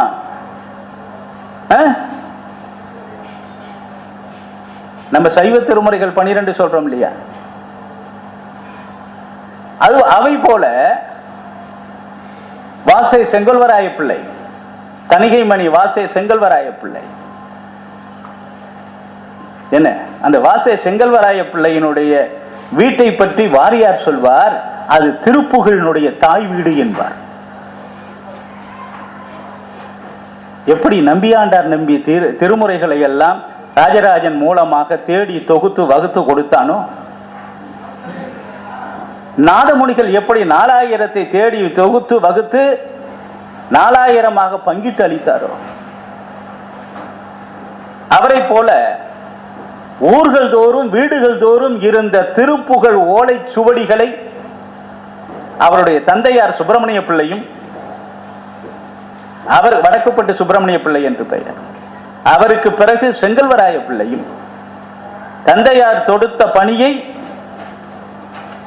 தவறாமல் எடுத்துக்கொண்டு சென்றார். எடுத்து அவற்றை 3 தொகுதிகளாக 1304 திருப்புகழ் பாடல்கள் அவருடைய பதிப்புல வர்றது. பின்னால பிற்சேர்க்கை 1324, இன்னைக்கு இருப்பது 1362. இப்படியெல்லாம் வளர்ந்து கொண்டு வருகிறது. அதில் அருணகிரியாருடைய 6 படை வீடுகள் மீது பாடியது திருப்பரங்குன்றம், திருச்செந்தூர், பழனி, சுவாமிமலை, குன்றுதோறும் இருக்கக்கூடிய குமரன் இருக்கக்கூடிய குன்றிருக்கும் இடமெல்லாம் குமரன் இருப்பான் என்ற அந்த கோயில், 6வதாக இருக்கக்கூடிய பழமுதிர்ச்சோலை, 6 படை வீடு, 6 திருமுறைகள், 6 படை வீட்டினுடைய திருப்புகழ் பாடல்கள், 6 திருமுறைகள். பழனிக்கு மட்டும் 96 திருப்புகழ் இருக்கு. நம்ம சுவாமிமலைக்கு பக்கத்தில் இருக்க நம்ம சுவாமிமலையில் எவ்வளவு திருப்புகழ் இருக்கு தெரியுமா? 38 திருப்புகழ் இருக்கு சுவாமிமலைக்கு. இவை போல பிறகு ஏனைய தலங்கள் மீது பாடிய மொத்தம் அருணகிரியார் பாடியது 198 தலங்கள். ஏனைய தலங்கள் மீது பாடிய எல்லாவற்றையும் சேர்த்து 7ஆம் திருமுறை, சுந்தரருடைய 7ஆம் திருமுறை போல. அருணகிரியார் பாடிய கந்தரந்தாதி, கந்தரலங்காரம் நமது 8ஆம் திருமுறையாக இருக்கக்கூடிய திருவாசகம், திருச்சிற்றம்பல கோவை போல. 9ஆம் திருமுறை சைவ திருமுறையில திரு இசைப்பா, திருப்பல்லாண்டு. அதை போல அருணகிரியாருடைய திருவகுப்பு பாடல்கள், கடினமான இசைப்பாடல்கள், கடினமான இசைப்பாடல்கள். சந்தம் தெரியாமல் பாட்டுக்குள் நுழைய முடியாது. பக்கரை விசித்திரமணி பொற்கலனை இட்ட நடை பட்சியனும் மெச்சதூப கமுனீப பக்குவமலத்தோடையும் மக்குவடு பட்டோழிய பட்டுருவ விட்டருள்கை வடிவேலும். என்ன சாதாரண அந்த சந்தம் தெரிஞ்சிருச்சுன்னா அதை விட எளிமையானது இது இல்லை. இல்லைன்னா போட்டுட்டு முட்டிக்கிட்டு நிற்க வேண்டியதானே தவிர நாக்குக்குள்ள போகாது போகாது. இதை விட கடினமானது அந்த திருவகுப்பு பாடல்கள். இப்ப நான் சொன்னது பக்கரை விசித்திரமணிங்கிறது திருப்புகழ், வயலூர் திருப்புகழ். அது திருவகுப்பு பாடல் 9ஆம் திருமுறை. 10ஆம் திருமுறை நம்மள்ட்ட திருமந்திரம். அதுபோல அருணகிரியார் பாடிய கந்தர் அனுபூதி, இவர் குக அனுபூதி பாடியிருக்கார். யாரு? பாரதன். 11ஆம் திருமுறை என்ன? பலர் பாடிய பிரபந்தங்கள், காரைக்கால் அம்மையார் முதற்கொண்டு பாடிய பிரபந்தங்கள். 12 திருமுறை தோத்திரம், சாத்திரம், புராணம், பிரபந்தம், இந்த 12 அடங்கிடும். தோத்திரம் 9, சாத்திரம் 10, பிரபந்தம் 11, புராணம் 12. அதுபோல இவரதும் தோத்திரம், சாத்திரம், பிரபந்தம், கடைசியில புராணம் இருக்கு இல்லையா? செய்தொண்டர் புராணம்னு ஒரு நூல் உண்டு. திருத்தொண்டர் புராணம் மாதிரி நம்ம 63 தனியடியார் 9 தொகையடியார் மாதிரி முருகன் புகழ் பாடுவதற்கென்று வாழ்ந்த பெரியவர்களுடைய வரலாறை தொகுத்து ஒருவர் செய்தொண்டர் புராணம்னு நூல் போட்டிருக்கார். பட்டுக்கோட்டையில் இருக்கக்கூடிய ஒரு ஜவுளி கடைக்காரரு அது தான் சொந்த பொருட்செலவுல பிரிண்ட் பண்ணி ஆர்வம் உள்ளவர்கள் யாருக்கு தெரியுதோ அவர்களுக்கு அவரே அனுப்பி வைக்கிறார். செய்தொண்டர் புராணம் 12. அதை போல ஆற்றுப்படைக்கு, திருமுருக ஆற்றுப்படைக்கு இவரும் ஆற்றுப்படை பாடினார். கந்தரந்தாதி, கந்தரலங்காரம் மாதிரி இவரும் பாடினார். இவர் பாடிய பாடல்கள், முருகனை பற்றி இவர் பாடிய பாடல்கள் 2 வகை. ஒன்னு இயல்பா, இன்னொன்னு இசைப்பா. இசைப்பா இயல்பான்னு வரும்பொழுது நமக்கு தெரியும் ஆசிரியம், வெண்பா, களிப்பா, வஞ்சிப்பா, துறை, தாடிசை, விருத்தம், இந்த யாப்புகளுக்குள்ள நமக்கு கட்டுப்படும். ஆனால் இசைப்பாங்கிறதுக்கு இலக்கணமே சற்று வேறு. முத்தகம், தேவபாணி, கொச்சகம், வரி, இப்படியெல்லாம் ஒரு 12 வகையான இசைப்பாடல்கள் உண்டு. இதனுடைய விளக்கங்களை சிலப்பதிகாரத்தினுடைய உரையாசிரியராக இருக்கக்கூடிய அடியாருக்கு நல்லார் அரும்பத உரையை படித்தால்தான், படிச்சா மட்டும் போதாது, ஒரு நல்ல குருநாதர் வாயிலாக கேட்டு உணர்ந்தால்தான் வரி வரி வரி அப்படின்னா வருணித்து பாடுதல்னு அர்த்தம். வருணித்து பாடுதல், டிஸ்கிரிப்டிவ். வருணித்து பாடுதல். பொன்னிலங்கு பூங்கொடி பொலம் செய்கோதை வில்லிட மின்னிலங்கு மேகலைகள் ஆர்ப்ப ஆர்ப்ப எங்கனும் தென்னன் வாழ்க வாழ்க என்று சென்று பந்தடித்துமே தேவரார மார்பன் வாழ்க சென்று பந்தடித்துமே. இதுக்கு பேரு கந்துகவரின்னு பேரு. சிலப்பதிகாரத்தில் வருது. கந்துகம்னா பந்தாட்ட பாட்டு, பந்தாட்ட பாட்டு. சிலப்பதிகாரத்தில் இருக்கு ஊஞ்சல் ஊசல் பாட்டு இருக்கு, காணல் வரி இருக்கு. பூவர் சோலை மயிலால புரிந்து குயில்கள் இசைபாட காமர் மாலை மருங்க செய்ய நடந்தாய் வாழி காவேரி. காவேரியை வர்ணித்து பாடிய காணல் வரி. என்ன, இன்னைக்கு காலையில தான் அப்படியே பெரம்பலூர் போயிட்டு வரும்போது திருவையாறுகிட்ட வரும்பொழுது ஆத்த பார்த்தேன், தண்ணி நிறைய நிக்குது. நிறுத்திருக்காங்க, கிடந்தாய் வாழி. எங்க நாங்க இருந்த காலத்துல நடந்தாய் வாழிக்க. என்ன, பூவர் சோலை மயிலால அப்படி மிதந்து நிற்கும் ஆறு. அப்படியே போயிட்டு இருக்கோம். எங்க காலேஜில் படிக்கிற மகாராணிகள்லாம் தங்கி இருக்கக்கூடிய இடம் அங்கதான். அதுல 3வது மாடியில நின்று அங்கதான் இசை வகுப்புலாம் நடக்கும். அந்த ஆத்தை பார்த்தோம்னா மிதந்து போகும்பொழுது அக்கறைக்கும் இக்கரைக்கும், அதுலயும் பௌர்ணமி நிலவுல அதை பார்க்கறதுக்குன்னு பாரதிதாசன் முக்கொண்டு கவிஞர்கள் எல்லாம் அங்க வருவாங்க. பூவர் சோலை மயிலால, சோலை நல்ல பூக்கள் எல்லாம் படர்ந்து செல்லக்கூடிய, தண்ணீருக்கு 2 பக்கமும் இருக்கக்கூடிய கரைகள் இருக்கக்கூடிய சோலைகள்ல அதை பார்த்த உடனே மயில் தொகையை விரிச்சு ஆண்ணும் போல அதுக்கு நினைப்பு வந்துதான். பூவர் சோலை மயிலால, மயில் ஆடுது, மாமரத்து மேல குயில் உட்கார்ந்துருக்கு. அதுக்கு மட்டும் இந்த உணர்வு வராத? மயில் ஆடுமா குயில் பாடுமான்னு கேட்கக்கூடாது. கவிஞனுக்கு ஆடும் பாடும். என்ன, குயில் என்ன பண்ணிச்சான், மேல உட்காந்துக்கிட்டு அந்த மயில் என்ன வகையான நடனத்தை ஆடியதோ அந்த ஆட்டத்தை புரிந்து கொண்டு அதற்கு ஏற்ற ஒரு பாடலை பாடிச்சான். புரிந்து குயில்கள் இசை பாடு. இந்த புரிந்துங்கிற இடத்துல கீழே கோடு போடணும். என்ன, காமர் மாலை மருங்க செய்ய நடந்தாய் வாழி காவேரி. நடந்தாய் நம்ம ஊர்ல ஓடாது. இப்ப நீங்க சொல்லுங்க தேங்கி கிடக்கு. இது காணல் வரி, மாதவி பாடின காணல் வரி. இந்த வரி பாடல்கள் இதுல இசைப்பாடல்னு வரும்பொழுது அதுக்குன்னு சில இலக்கணங்கள் உண்டு. நம்ம இருக்கக்கூடிய தேமா புளிமா கருவிலம் கூவிலம் நேர் நிறை இந்த இலக்கணத்தோட கொண்டு போய் வச்சுக்கிட்டு அங்க போனீங்கன்னா வராது. நமக்கு ஒற்றெழுத்துக்கு மாத்திரை கணக்கு கிடையாது இல்ல, அசையில கிடையாது. வரும்பொழுது ஒரு அசை முடியும், அவ்வளவுதான். அதுக்குன்னு தனி கிடையாது இல்லையா? நேர் நேர், நிறை நேர், நிறை நிறை, நேர் நிறை, முடிஞ்சு போச்சு. என்ன, இதுதானே பாட்டு. இந்த இந்த யாப்பு அதுல வராது. ஒற்றுக்கும் கூட கூறும்,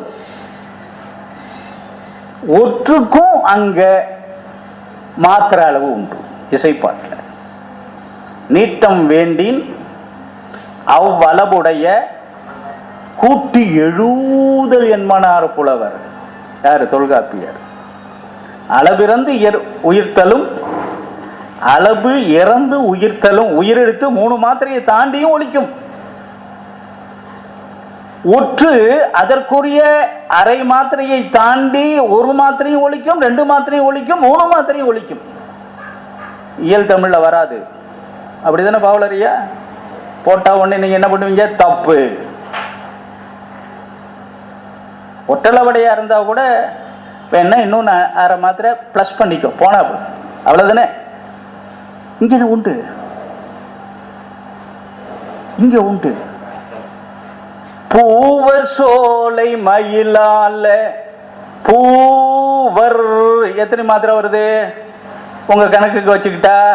பூ 2 மாத்திரை தானே ஒழிக்கணும், எப்படி வேணாலும் நீட்டி ஒழிக்கலாம். பூவர் சோலை மயிலால புரிந்து குயில்கள் இசை பாட காமர் மாலை மருங்க செய்ய நடந்தாய் வாழி காவேரி.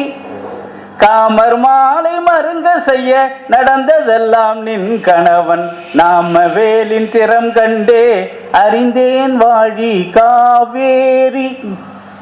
இயல் தமிழா இருந்தா காவிரி, காவிரி. இசை தமிழா இருந்தா காவேரி. காவிரி நாடன் திகிரி போல் மேரு வளம் தருதலான் முதல் மங்கள் வாழ்த்துல அது இயல் தமிழ் காவிரி. இசைப்பாட்டு பாடும் பொழுது காவேரி. புரியுதா? இந்த இசைப்பாட்டுல எதுக்கு இவ்வளவு சொல்ல வரேன்னா, நம்மள்கிட்ட கொடுத்து இந்த பாட்டை எடுத்து இது என்ன ஆசை இருக்கு, என்ன சீர் இருக்கு அப்படின்னு பார்த்தோம்னா முத்தகம், தேவபாணி, சிறுதேவபாணி, பெருந்தேவபாணி, ஏன்னா இது எல்லாம் வெளியிலேருந்து எங்கேருந்து வரல, நம்மளுடைய கலிப்பா தான். தரவு, தாழிசை, தனிச்சொல், அராகம், அம்போதரங்கம், இதுல இருந்து வந்தது தான் இவைகள் எல்லாம். இப்படி வளர்ந்தவை. இந்த வகையில இவர் பாடிய முருகன் மீது மட்டும் குக 400, குக 1000, பழனி தண்டபாணி வழிநடை பாடல்கள், அதான் வழிநடை சிந்து, சிந்தையில் வாழும் கந்தகிரி, குன்றக்குடி முருகன், பழனிக்கு வாருங்கள், போற்றி சூழ் புனிதன், முருகா போற்றி, முருகு பாவை, பாவை, திருப்பாவை, திருவம்பாவை, தைப்பாவை, கண்ணதாசன் தைப்பாவை, இவர் முருகுப்பாவை, வயலூர் வள்ளல், குகன் கீதாஞ்சலி, என்ன தாகூரை நினைவுபடுத்துவது போல கீதாஞ்சலி, வயலூர் 60, முருகுப்பாவை, குகப்பாவை, முருகுப்பாவை என்ற பாவை நூல்களை எழுதியிருக்கிறார். 75 வயது வரை வாழ்ந்த இவர் 75 நூல்களை எழுதியிருக்கிறார். இயல் தமிழ்ல அனாதை பொன்னன் என்ற ஒரு சிறுகதை, 20 அம்ச அந்த திட்டத்திற்காக பல சிறுகதைகள், துப்பறியும் குப்பு, துப்பறியும் சுந்தர், அதே மாதிரி ரஷ்யாவுக்கு போகிறேன் நினைச்சுக்கிட்டு இருந்தார், போகல. வெண்புறாக்கள், அதுவும் ஒரு நெடுங்கதையாக எழுதினார். இசைத்தமிழ் அல்லாமல் இயல் தமிழில் எழுதிய கவிதை நூல்கள் அழகு நிலா, உத்தமன் முத்து, பாவலர் பூங்கா, பூந்தோட்டம், வள்ளுவர் வழியில், இவைகள் எல்லாம். நாடக தமிழ் அவர் எழுதினது அப்பாவின் ஆசை, இதுதான் கமலஹாசன் நடிச்சது. அப்பாவின் ஆசை, பலாப்பழம், ஓடி விளையாடு பாப்பா என்ற அந்த அதை வைத்து எழுதினது. பெரியோர்களுக்காக எழுதிய நூல்கள் ஒரு 18, அதுல அடியா ஓவியம் முதலான சிறுகதை தொகுப்புகள் எல்லாம் இதற்குள் அடங்கும். இவற்றை தாண்டி இவருடைய நூலை பற்றிய பல்வேறு திறனாய்வுகள், அதை இவரே நேரடியாக தருகிறார். இந்த அப்பாவின் ஆசை என்ற இந்த நாடகம் நடந்த பொழுது தந்தை பெரியாரும் பேரறிஞர் அண்ணாவும் இதற்கு கொடுத்த இந்த நாடகத்திற்கு கொடுத்த அணிந்துரையை ஒரு இதழாசிரியராக இருந்ததனால்தான், புரியுதுங்களா, இந்த கால எல்லையோடு நாள் நேரம் போட்டு எழுதக்கூடிய ஒரு பெரிய கலை இவருக்கு கிடைச்சது. நம்மள டைரி எழுதுறது இல்லை, டைரி வாங்கியிருப்போம், மோகன் டைரி வாங்கியிருப்போம், நீங்க எழுதிருப்பீங்க, ஆமா, நான் வாங்கிடுவேன். பல நேரங்களில் ஏதாவது அடுத்த வருஷத்துக்கு இதை தேடும் பொழுது பார்த்தா இது இருக்க, புரியுதா? இவர் இந்த இதழாசிரியராக இருந்ததுக்கு எந்த செய்தியில போடும்பொழுது அந்த நாளை போட்டு தான் எழுதுவாங்க. அந்த வகையில பலவற்றை கொடுத்திருக்கிறார்.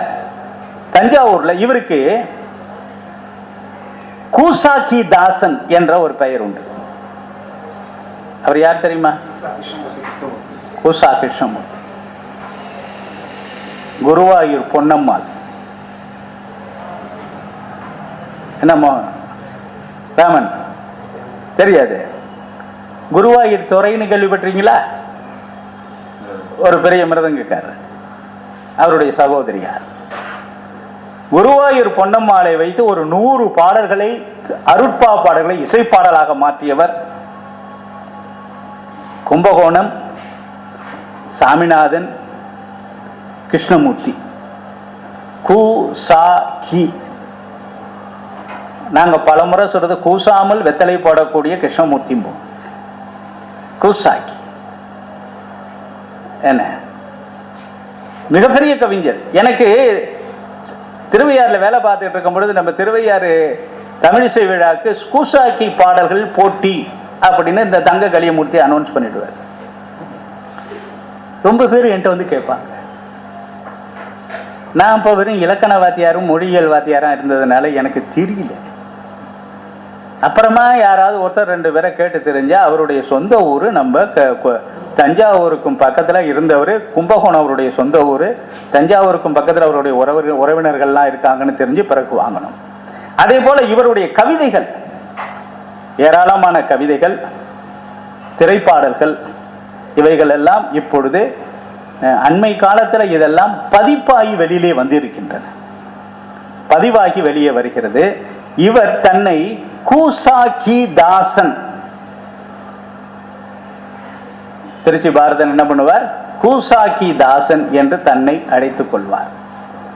அந்த கூசா கிருஷ்ணமூர்த்தி அவருடைய தலைமையில தஞ்சாவூர்ல 7/11/1981 நான் சொல்றேன் பாருங்க, இந்த தேதியெல்லாம் அவரால் தான் கொடுக்க முடியும். அந்த இதழாசிரியராக பணியாற்றிய காரணத்தினால இந்த தேதியெல்லாம் கரெக்டாகும். 7/11/1981 நடைபெற்ற தஞ்சை பெருவுடையார் கோயில் ராஜராஜ சோழன் சதய விழாவிலே, நீங்க தெரிஞ்சுக்கோ, சதய விழாவில் கூசா கிருஷ்ணமூர்த்தி தலைமையில் இவர் ஒரு கவி அரங்கு ஏறினார். புகழேந்தி அந்த பாட்டு இருக்கு என்ன, ராஜராஜ சோழன் சதய விழாவில் கொஞ்சோண்டு பகுதியை படிச்சு காட்டுறேன், கேட்டுங்க. கவிபாடி குடில் வாழும் குயிலை மேடையிலே நடமாட விடுகின்ற இளங்கோவே அன்னைக்கு இருந்த ஒரு அதிகாரி. கனிவோடு கவியரங்க வரவேற்பு எமக்கீந்து கலிக்கின்ற மன்னர் வழி பெரியோரே. யாரு? மன்னர் வழி பெரியோரே, புவி வாழ்வில் தமிழ்பாலை எனக்கு ஊட்டி நான் வளர பொலிவுடனே ரசிக்கின்ற உயர் குருவே. யார் அவரு? கூசா கிருஷ்ணமூர்த்தி. உயர் குருவே, பொழுதெல்லாம் பயனாக்கி நம்முன்னே திகழ்கின்ற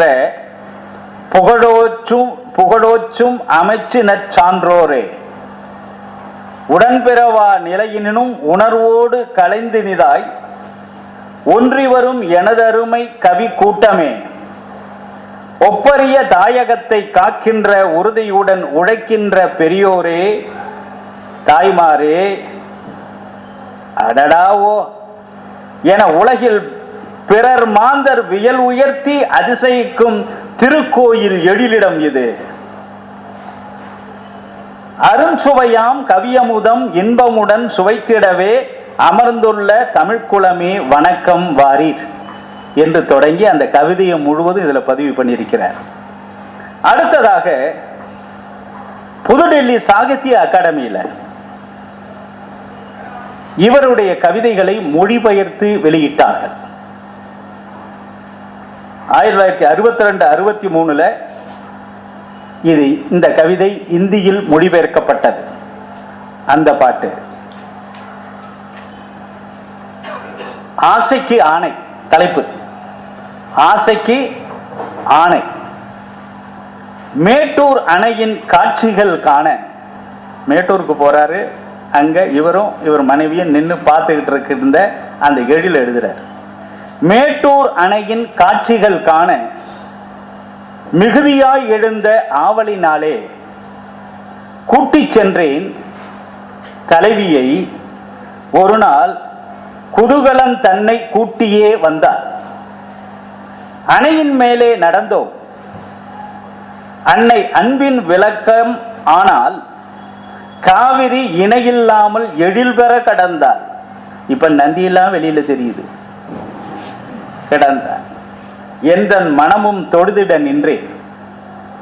வானில் தேவர் தேவியரோடு வரிசையாய் பூமியை காணுதல் போல, வானில் தேவர் தேவியரோடு வரிசையாய் பூமியை காணுதல் போல நானும் என் தேவியும் அதனை கண்டோம்.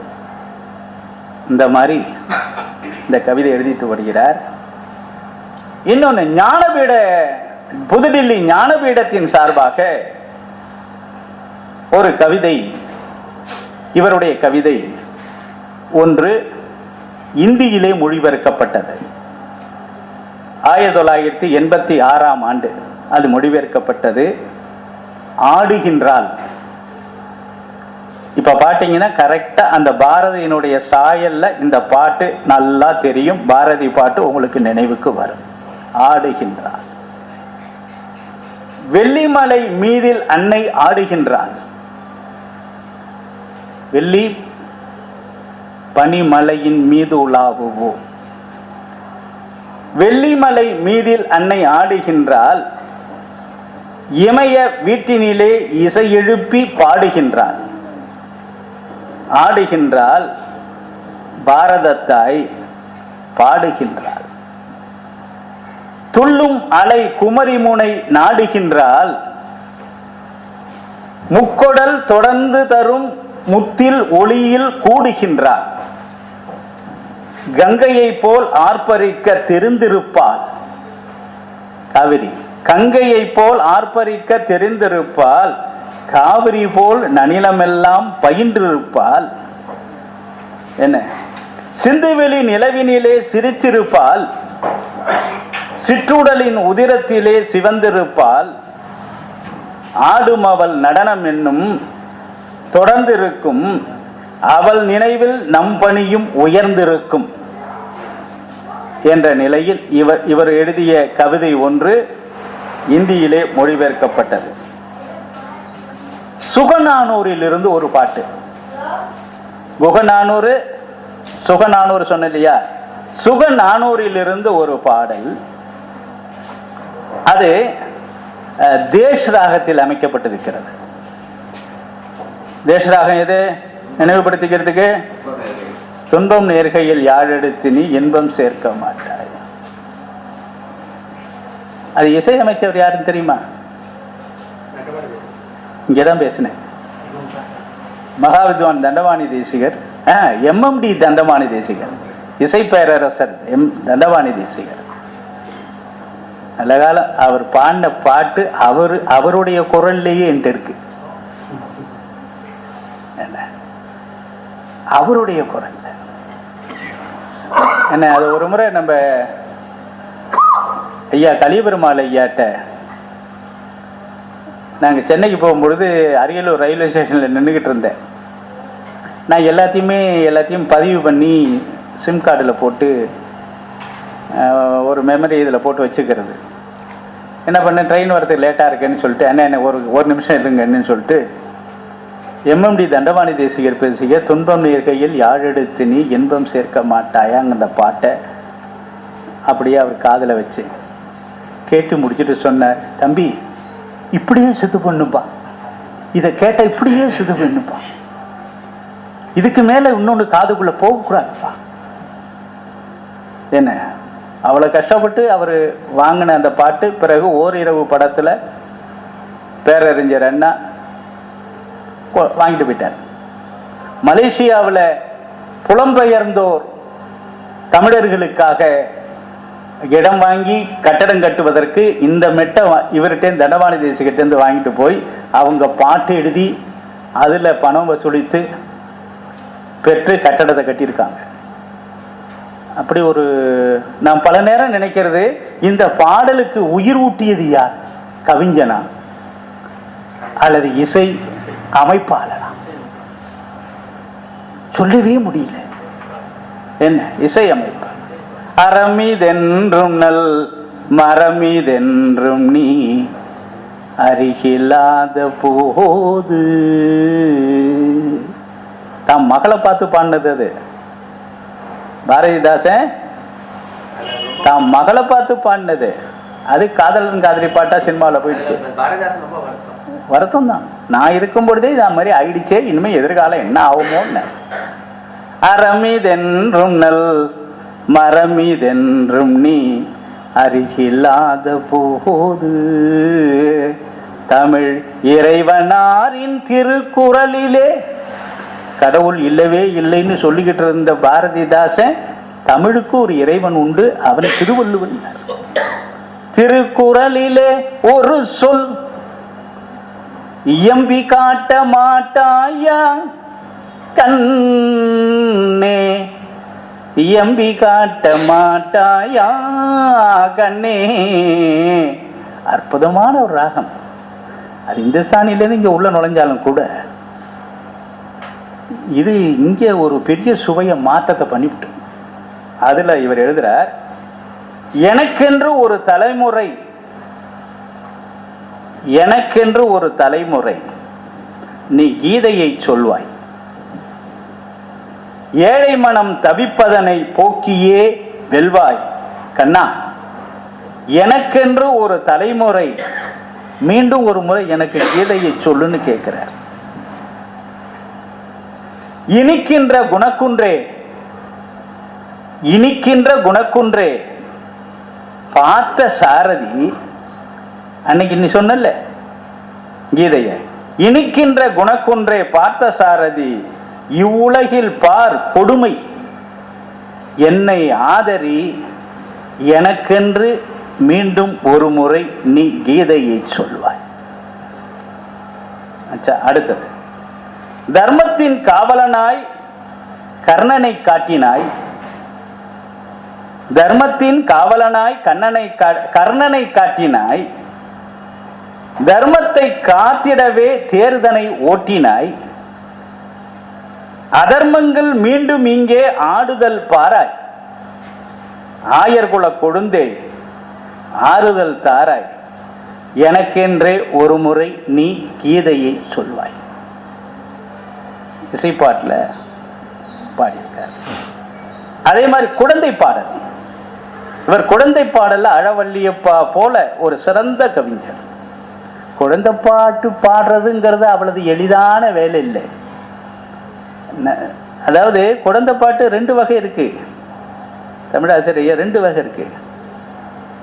குழந்தை பெயரில் எழுதப்பட்ட பாடல் ஒண்ணு, குழந்தைகளுக்காகவே எழுதப்பட்ட பாடல். பிள்ளைத்தமிழ் நூலை கொண்டு போய் 1ஆம் வகுப்புல வச்சு, குறுமன் நடையும் நெடுவெண்ணிலா போட்டு நகையும் வாழ் தடங்கன் குளிர முகந்து ஒன்று ஒளிர் சுற்றி கொஞ்சி திறத்தி என்ன பண்ணுவான் அவன், நாளைக்கு கல்லெட்டு வரம்பான் இல்லையா? இது பிள்ளைத்தமிழ் பாட்டு, முத்துக்குமாரசாமி பிள்ளைத்தமிழ். என்ன இது பிள்ளை கவி, ஆனால் பிள்ளைகளுக்குரிய கவி அல்ல. நிலா நிலா ஓடிவா, நில்லாமல் ஓடிவா, மலை மேலே ஏறிவா, மல்லிய புத்தன். இது பிள்ளை கவி, பிள்ளைகளுக்குரிய கவி, குழந்தை பாட்டு. இங்க எழுதுறார், மண்ணில் பொம்மை செய்யவே மணியும் அதிகம் ஆகுமே, நேரம் அதிகமாகும். மண்ணில் பொம்மை செய்யவே மணியும் அதிகம் ஆகுமே, கல்லில் போட்டு உடைத்திட காலம் தேவை இல்லையே. வீட்டை கட்ட என்றுமே வேண்டும் அதிக நாட்கள், நாட்கள் வேட்டை போட்டு தகர்த்திடும் வேலை மிகவும் சுலபமே. நல்ல பெயரை பெற்றிட, குழந்தைக்கு நல்ல பெயரை பெற்றிட நாட்கள் மிகவும் ஆகுமே, பொல்லாதவனாய் ஆகிட போதும் சிறிது நேரமே என்று குழந்தை பாடல் பாடினார். இவை போல பல. அதுல இவருடைய நாடகங்கள், நாட்டிய நாடகங்கள், சிறுகதைகள், நாவல்கள், இவற்றோடு இவர் முத்தமிழ்ல ஏற்படுத்திய பல்வேறு நிலைகள். இதுல இந்த அப்பாவின் ஆசை, கமலஹாசன் நடிச்சது சொன்ன இல்லையா, டிகேஎஸ் குரூப்ல நடந்த நாடகம். அப்பாவின் ஆசை நாடகம் அரங்கேற்றப்பட்ட பொழுது குழந்தைகளுக்கென ஒரு பெரிய நாடக குழுவினரால் படைக்கப்பட்ட முதல் நாடகம் என்ற சிறப்பை இந்நாடகம் பெற்றது. வெளிநாடுகளில் குழந்தைகளுக்காக பல நாடகங்கள் உள்ளன. ஆனால் இந்தியாவில் குழந்தைகளுக்கான தயாரிக்கப்பட்ட முதல் நாடகம் அப்பாவின் ஆசைதான் என்பார் யாரு? தி.க. பகவதி குறிப்பிடுவார். சொன்னல, இவருடைய குழந்தை பாடல்கள் 5995 பிரதிகள் கொடுக்கப்பட்டனங்கிறது அதுக்கு ஆதாரம். தேசிய கல்விக் கொள்கை கரும்பலகை திட்டத்தின் கீழ் தொடக்க கல்வி இயக்கம் பூந்தோட்டம் குழந்தை பாடல்கள் தொகுப்பு நூலின், அந்த நூலுக்கு பேர் என்ன? பூந்தோட்டம் குழந்தை பாடல்கள் தொகுப்பு நூலின் 5995 பிரதிகள் தொடக்கப்பள்ளி நூலகங்களுக்கு அங்கீகாரம் பெற்றது. இவை போல எழுதியிருக்கிறார். இவர் எழுதிய இந்த முருகன் பற்றிய பாடல்கள், அந்த முருகன் பற்றிய பாடலை பற்றி அவர் சொல்லும் பொழுது, அருணகிரிநாதர் முதல் இன்றைய கவிஞர்கள் வரை யாரும் அவர்களின் பாடல்களை, நான் சொல்றது புரியுதா? அருணகிரிநாதர் முதல் இன்று இருக்கக்கூடிய கவிஞர்கள் வரை யாரும் அவர்களுடைய பாடல்களை முழு இசை நிகழ்ச்சியாக ஒன்று கூட அவர்கள் வாழ்நாளில் கேட்டதாக தெரியவில்லை. கடை விரித்தேன் கொள்வார் இல்லை கட்டிக்கொண்டேன் வல்லல. இந்த தைப்பூசம் வரப்போகுது இல்லையா? இன்னைக்கு நிறைய பாடுறோம். ஆனால் முருகன் மீது திருச்சி பாரதன் இயற்றிய குக 400 இசைப்பாடல்கள் இதுவரை எப்ப 87 ராணி இதழில் வந்த செய்தி, 120 முழு இசை நிகழ்ச்சியாக 87. இவர் இறந்தது 2008. 120 முழு இசை நிகழ்ச்சியாக நடந்து உள்ளன. ஒவ்வொரு நிகழ்ச்சியும் 3 மணி நேரம் அளவுடையது. இவரை பாராட்டிய முதலமைச்சர்கள் பேரறிஞர் அண்ணா, பெரியவர் எம். பக்தவச்சலம், மக்கள் திலகம் எம்.ஜி. ராமச்சந்திரன், அப்பாவின் ஆசை என்ற நாடகத்துக்கு தலைமை தாங்கியவர். டாக்டர் கலைஞர் மு. கருணாநிதி வெண்புறாக்கள் என்ற நூலுக்கு அணிந்துரை வழங்கியவர். இவருக்கு அரசு அளித்தது, தமிழக அரசு பொறுப்பேற்று நடத்திய நாட்டிய நாடகம் பூம்புகார் கலைச்செல்வி இந்திர விழாவில். மத்திய அரசின் சார்பில் நேருவினுடைய வாழ்க்கை வரலாற்றை தொகுத்து சுதந்திர சுடர் என்ற நாட்டிய நாடகம் எழுதப்பட்டு கடலூரிலே அது அரங்கேற்றம் செய்யப்பட்டது. இவர் பெற்ற விருதுகள், கவிஞர் திலகம் என்ற ஒரு விருது, கலைமாமணி விருது தமிழக அரசின் சார்பில் வழங்கப்பட்டது. கவிமாமணி தஞ்சை வளரும் இசை கலைஞர்கள் செம்பியன் கேட்டுக்கோ, அப்படி ஒரு அமைப்பு அங்க இருந்திருக்கு. தஞ்சை வளரும் இசை கலைஞர் மன்றம் நடத்தியவர் யார் தெரியுமா? ரங்கநாதன் ஐயா. சங்கீத பூஷணம் போழக்குடி வி. கணேசன். ஒரு செய்தியை கொஞ்சம் வெளியில இருந்தாலும் கூட நான் கொஞ்சம் சொல்லிடுறேன். போழக்குடி கணேசையருக்கு சென்னையில 12 வருடங்களாக குரு அஞ்சலி இசை நிகழ்ச்சி நடத்தப்படுகிறது. நமக்கு தான் தெரியல. இந்த மேல விதியில இருந்தவர் இருந்தார். அதே மாதிரி இந்த 4 கால் மண்டபத்துக்கிட்ட நம்ம ஐயம்பேட்டையில ஆசிரியரா இருந்தார், பேரு டக்குன்னு நினைவில்லை. இசை ஆசிரியர் இறந்துட்டார். ஆமா, ராமநாதபுரம் கடைசி வீடு ஜோஷி, உதயசங்கர் ஜோஷி. அந்த மனுஷன் நடந்து வந்தாலே ஒரு கம்பீரம் தான். என்ன அந்த கழுத்து, இந்த கள்ளி ஜிப்பா,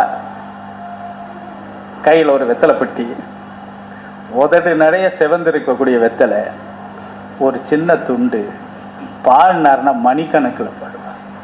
இவர் 2 பேரும் திருபுவனம் ஆத்மநாதனுக்கு குரு.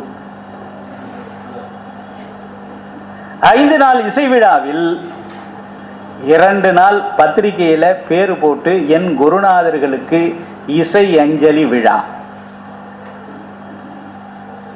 எங்க தஞ்சாவூர்ல இல்ல, சென்னையில நடக்குது. இந்த ஆண்டு எஸ்ஆர்எம், கோயம்பேடுல இருக்கு இல்லையா எஸ்ஆர்எம் மருத்துவக் கல்லூரி, அங்க ஏசி ஹால், 3 அடுக்கு ஏசி ஹால் அங்க நடந்தது. என்ன பேச போட்டிருந்தாங்க, போயிருந்தேன். விட்டுருவோமா நம்ம, மண்ணின் மைந்தர். நான் பல ஆண்டுகள் போயிருந்தாலும் கூட அன்னைக்கு எனக்கு முன்னாடி சீர்காழி சிவசிதம்பரம் அவருடைய பாட்டு, நம்ம சீர்காழி சிவசிதம்பரத்தை பத்தி, அவர் சீர்காழி கோவிந்தராஜனை பத்தி நூல் போட்டிருக்கேன், டிஆர் பாப்பா போட்டிருக்கேன், அது அவருக்கே கொடுத்துருக்கேன். படிச்சு பார்த்துட்டு உங்க அப்பாவை பத்தி சரியா எழுதியிருக்கேனான்னு மட்டும் சொல்லுங்க, நல்லா எழுதியிருக்கேன்னு சொல்லக்கூடாது.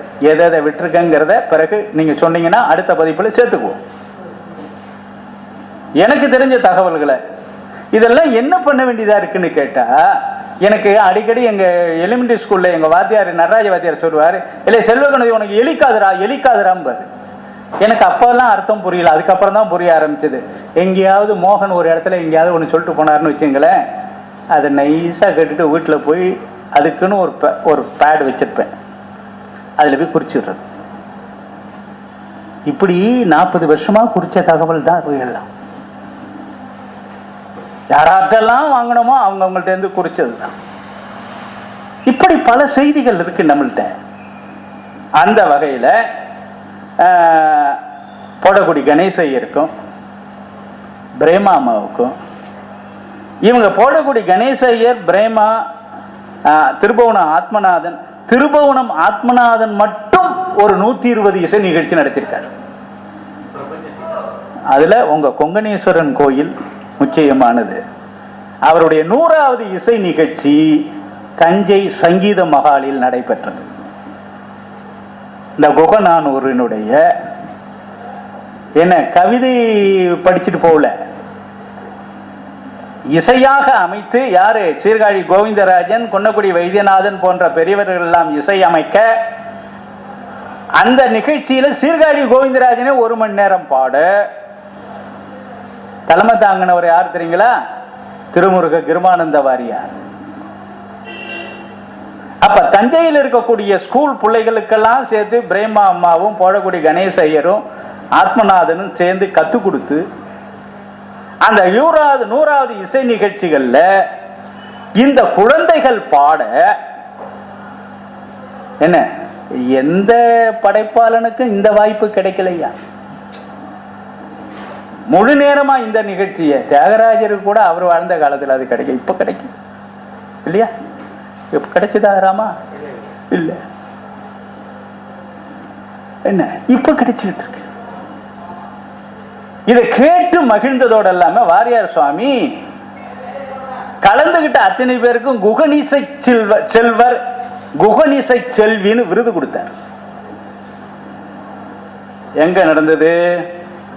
தஞ்சாவூர் அரண்மனையில சங்கீத மகால்ல இந்த 120வது நிகழ்ச்சி கொங்கணேஸ்வரன் கோயில். இந்த தஞ்சையை சுத்தியே நடந்தது. தஞ்சையோடு ஒருங்கிணைந்து வாழ்ந்தவர் செம்பியன். இன்னைக்கு யாரை பேசுறதுன்னு கேட்கும் பொழுது, நான் வந்துகிட்டு இருக்கும் பொழுதே, நம்ம வரும் பொழுதே எவ்வளவு இடையூறுகளுக்கு ஆளாகும். நல்ல தூக்கம், செல்லு அடிச்சுக்கிட்டு இருக்கு. முதல்ல விட்டுட்டேன், அப்புறம் பார்த்தேன் யாருன்னு பார்த்தா செம்பியன் இருந்தது. என்ன செம்பியா அப்படின்னு, என்ன இந்த மாதிரி இருக்கு அப்படின்னாரு. அதுக்கு என்ன மாத்திருவோம், ஒரு 10 நிமிஷம் போற அப்படின்ட்டு வீட்டுக்கு வந்தேன். வந்தோடனே யாரை பேசுறது, ஏன்னா நான் ஏதாவது சொல்லி அது முதல்ல பேசிட்டாங்கன்னு சொன்னான். 383 ஆயிடுச்சு இல்லையா? இனிமேல் நீட்டா ஒரு நோட்ல எல்லாத்தையும் எழுதி வச்சுக்கோங்க, எல்லாத்தையும் ஃபைல் பண்ணி வச்சுக்கணும். என்ன எல்லை தாண்ட தாண்ட தாண்ட இப்ப இந்த 98வது இசைத்தமிழ் அறிஞர் பேசுறேன்னு சொல்றேன் இல்லையா, 100வது இசைத்தமிழ் அறிஞர் திருப்பாம்பரம் சண்முக சுந்தரா முடிவு பண்ணி வச்சிருக்கேன். என்ன 98 திருபுவனம் ஆத்மநாதன். இவ்வளவு சென்னையில இவ்வளவு மார்கழி மாசத்துல இவ்வளவு போட்டிக்கு இடையில 5 நாள் இசை விழா, அவ்வளவு கலைஞர்களுக்கும் சாப்பாடு போட்டு தங்க வச்சு போக்குவரத்து செலவு கொடுத்து அனுப்புறதுன்னா அவ்வளவு எளிதான ஒரு காரியமா? ஒரு நாள் நடத்துறதுக்கே நமக்கு மொழி பிதுங்கி போகுது. என்ன செம்பியன், நம்ம பாடாது பாடுபடுறோமே, 5 நாள் நடத்துறதுன்னா எப்பா உன்னை பாராட்டியே தீரணும்னு, உன்னை பாராட்டியே தீரணும். இப்ப என்ன பண்ணாருன்னா, நான் அவர் ஒரு 26 திருவருட்பா பாடலை பாடி ஒரு ரெக்கார்ட் பதிவு பண்ணியிருக்கார். என்னை கூப்பிட்டு ஒரு பாட்டுக்கும் ஒரு 1லேருந்து 1.5 நிமிஷத்துக்குள்ள கட் ஷாட்டா அதுக்கு ஒரு என்ன நெத்தி அடி மாதிரி, என்ன இப்ப வேற எல்லாம் சொல்றான், நம்ம காலத்துல நெத்தி அடி, இப்ப பஞ்சிங் பஞ்ச் டைலாக், அந்த மாதிரி ஒரு கட் ஷாட்டா ஒரு 1.5 மணி நேரம், ஒரு 1.5 நிமிஷத்துல கொடுங்க அப்படின்னு நான் வந்துடுறேன். எஸ்பி பாலசுப்ரமணியம் அவருடைய பாடல் பதிவு செய்யக்கூடிய ஒரு ஸ்டுடியோ டி நகர்ல இருக்கு, அவருடைய சொந்த ஸ்டுடியோ. அங்க வந்து நீங்க பேசி பதிவு பண்ணி கொடுத்துருங்க, இதையும் அதையும் கிளப் பண்ணி சித்திரா பௌர்ணமி இன்னைக்கு டெல்லியில் இருக்கக்கூடிய தமிழ்ச்சங்கத்தில் அது வெளியீடு வருது அப்படின்னு பார்த்து ஒரு 25 பாட்டு அதில் கொடுத்துருக்கு. இது இவை போல யாரோ ஒரு பணி நடந்துகிட்டு இருக்கு, ஒரு பணி ஒண்ணு இந்த தஞ்சையை சுத்தி யாரு அதுல மறந்துடாமல் தன்னுடைய குருநாதரை போடக்கூடிய கணேச ஐயரையும் உதயசங்கர் ஜோஷிக்கும் 2 நாள் இசை விழா 13வது வருஷம் இப்ப முடிஞ்சிருக்கு. 13வது வருஷம் முடிஞ்சிருக்கு. இவை போல அதுல அவர் குறிப்பிடுறார், தஞ்சை கவிமணி தஞ்சையில் வளரும் கலைஞர்கள் மன்றம் சங்கீத பூஷணம், கவித்தன்றல் கியாபே விஸ்வநாதன் என்று விருது கொடுத்தார். தெய்வீக கவிமணி புதுக்கோட்டை திலகவதியார் திருவருள் ஆதீனம், இது பேசியிருக்கோமோ இல்ல, சாய் மாதா சிவபிரந்தா தேவி இல்ல, ஒரு ஆதீனம் அங்க இருக்கு, ஒரு பெண் துறவி நடத்தக்கூடிய ஒரு ஆதீனம். சொல்றது புரியுதா? எவ்வளவு கஷ்டம்ங்கிறத போராடினவங்களுக்கு தான் தெரியும், வெளியில வர்ற வரையில. இன்னைக்கு ஜெமினி கணேசன் தன்னுடைய சொந்த வீட்டை அந்த அம்மாவுடைய ஆதீனத்துக்காக கொடுத்தார். போற வழியிலே இருக்கு. இன்னைக்கு பெரிய ஸ்கூல்லாம் வச்சு யாரு முத்துலட்சுமி ரெட்டி, டாக்டர் முத்துலட்சுமி ரெட்டி நினைவாக ஸ்கூலும் மருத்துவமும் சிலைகளும் திறந்துகிட்டு இருக்காங்க. உங்களுக்கு தெரியும் இல்லையா? சந்திரசேகரன் என்ற ஒரு ஆதீன கர்த்தா அதை நடத்திக்கிட்டு இருக்காங்க. அவங்க இசைப்பேரரசு என்ற பட்டத்தை கொடுத்தது திருவையாறு தமிழிசை மன்றம். வழங்கியவர் மாவட்ட ஆட்சித்தலைவர் மாவண்ணார் ராமு. 15/1/1988. இவை போல பல. இவருடைய பாடல்கள் சில குன்னக்குடி வைத்தியநாதன் இவர் மேல அளவு கடந்த பிரியமுடையவர், பல புதுமைகளை செய்வதில் வல்லவராக வாழ்ந்தவர். அப்ப தமிழிசை பாடல்கள் பலவற்றை இவரை எழுதச் சொல்லி அவர் இசையமைத்து மேடையிலே உலாவரச் செய்தார். அந்த வகையில அவர் தயாரித்த சில இசையமைப்பாளராக இருந்த படங்களுக்கும் இவரை பயன்படுத்தி கொண்டார். மேலை நாட்டு மருமகள், கந்தர் அலங்காரம், ராகபந்தங்கள், தோடி ராகம் என்ற படங்களுக்கு எழுதினார். அதுலதான் ஒரு முறை இவரை கேட்டார்களாம், எல்லாரும் மீதி பேர் கேட்டிருக்காங்க, வெறும் பக்தி பாடலாவே எழுதிக்கிட்டு இருக்கீங்களே, இந்த சினிமாவுக்கு வரும்பொழுது ஏதாவது காதல் பாட்டு எழுதக்கூடாதான்னு கேட்டாங்களா? அப்ப குன்னக்குடி வைத்தியநாதன் சொன்னாரா, அது எழுதுறதுக்கு ஏராளமாக கவிஞர்கள் இருக்காங்க. இந்த பக்தி பாடல் எழுதுறதுக்குன்னு பாரதன் மட்டும்தான் இருக்கார். அவரை போய் கெடுத்துறாதீங்க.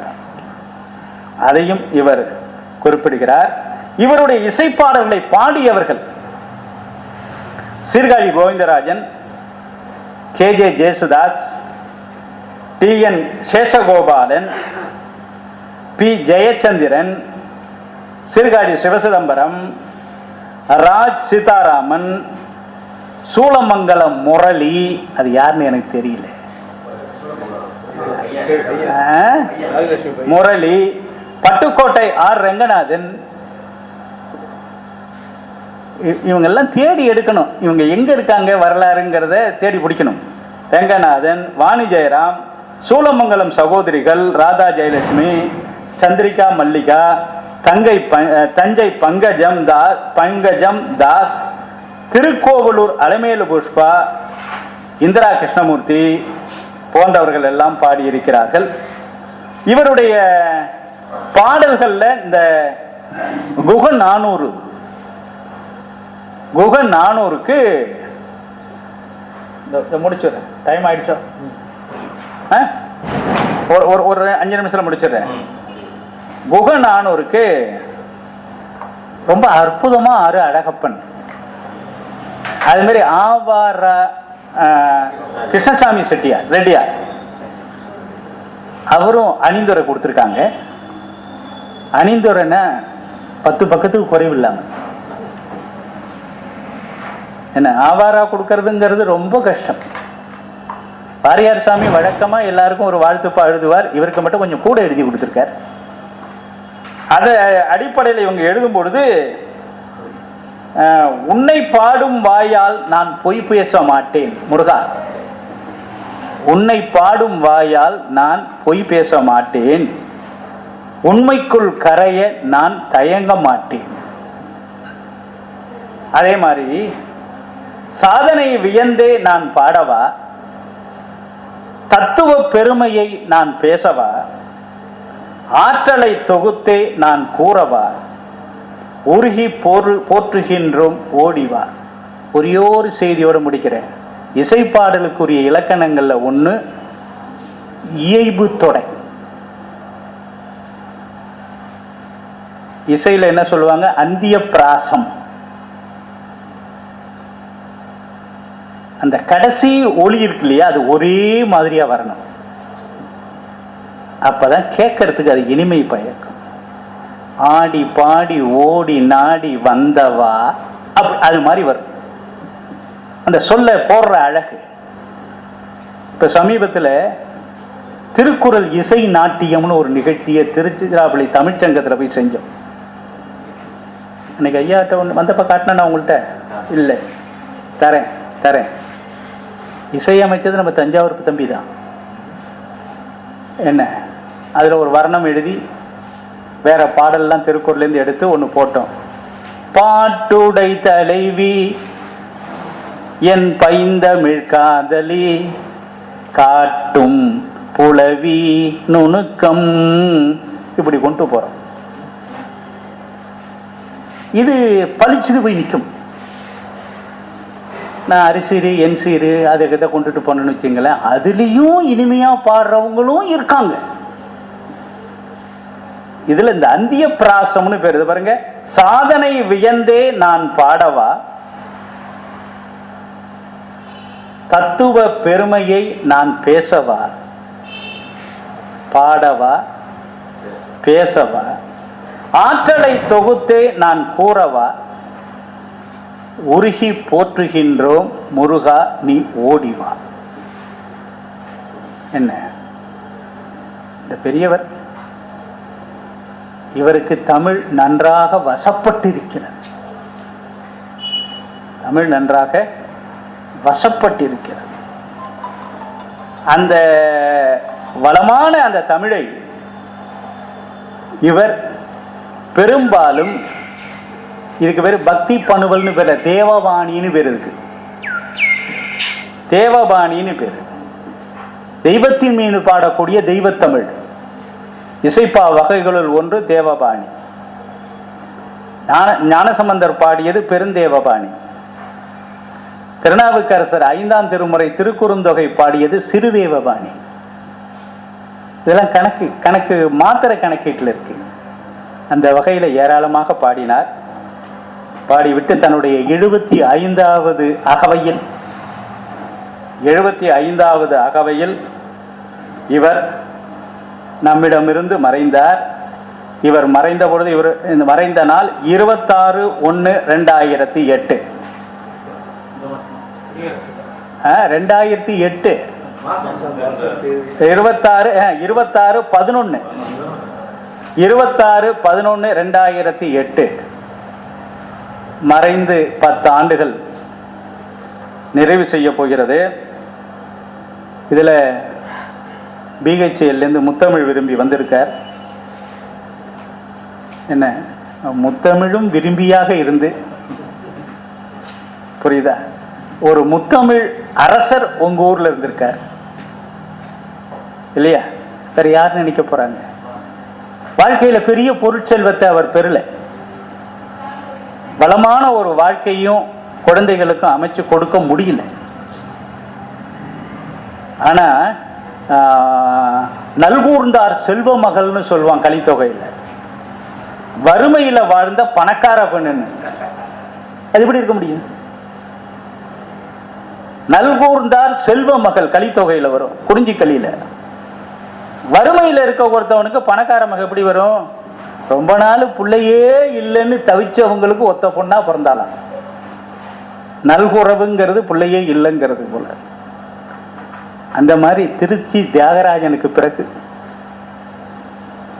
தெரியும் இல்லையா, திருச்சி தியாகராஜனுக்கு பிறகு இன்னும் அவரையும் தாண்டி அளவுல ஏராளமான இசைப்பாடல்களை படைத்ததோடு மட்டுமல்லாமல் தன்னுடைய படைப்பை பெரும் இசைவாணர்கள் இசையமைக்க ஒரு 200 மேடைகளுக்கு மேல் கேட்டு மகிழ்ந்தவர். அவருடைய கந்தன் காவியம் ரேவதி முத்துசாமி, ஸ்ரீரங்கம் ரேவதி முத்துசாமி குழுவினரால் 800 மேடைகளுக்கு மேல் இன்றும் ஆடப்பட்டு வருகிறது. பலவற்றை அவர் கண்டு மகிழ்ந்தவர். அதனால தமிழுக்கு வளமாக கிடைத்த ஒரு படைப்பாளி, ஒரு கவிஞர், ஒரு நாடக ஆசிரியர், ஒரு சிறுகதை ஆசிரியர், இந்தியாவினுடைய முதல் குழந்தை இலக்கிய படைப்பாளர். தினதந்தியில் 32 ஆண்டுகள் செய்தி ஆசிரியராக இருந்த பொழுது அந்த எளிமையாக மக்களிடம் கொண்டு செலுத்தக்கூடிய தமிழ் எளிமையாக அவற்றை கொண்டு செலுத்தக்கூடிய தமிழ் அந்த இதழ் பணியின் மூலமாக இவருக்கு வசப்பட்டு விட்டது. அது கவிதையில் நின்று விட்டது, வளமாக நின்று. கவியரசு கண்ணதாசன் இவரை போற்றுகிறார். ஒரு 24 பாடல்களை காரைக்குடி கம்பன் கழகத்தில் இவர் பாட, அது இதுல இருக்கு. அதை கேட்டுக்கொண்டிருந்த கண்ணதாசன் இங்க வான்னு சொல்லி, உன் கவிதைக்கு நான் ஒரு கவிதை மகுடம் தருகிறேன் என்று சொல்லி இவர் பாட்டுக்கு மகுடத்தை தந்தவர் கண்ணதாசன். பெரும் கவிஞராக வாழ்ந்தவர். திருச்சியில இவருக்கு பிறகுதான் வாலி வந்தவர். அந்த சினிமா வாய்ப்பை இவர் நழுவினார், அவர் பிடித்து கொண்டார். அந்த வகையில் பேசுவதற்கு ஒரு நல்ல வாய்ப்பு தந்த பாரதி சங்கத்திற்கும், தக்க நேரத்தில் என்னை கூப்பிட்டு அழைத்த இந்த அருமை தம்பி செம்பியனுக்கும், வந்து கேட்டவர்களுக்கும் நன்றி கூறி முடிக்கிறேன். நன்றி, வணக்கம்.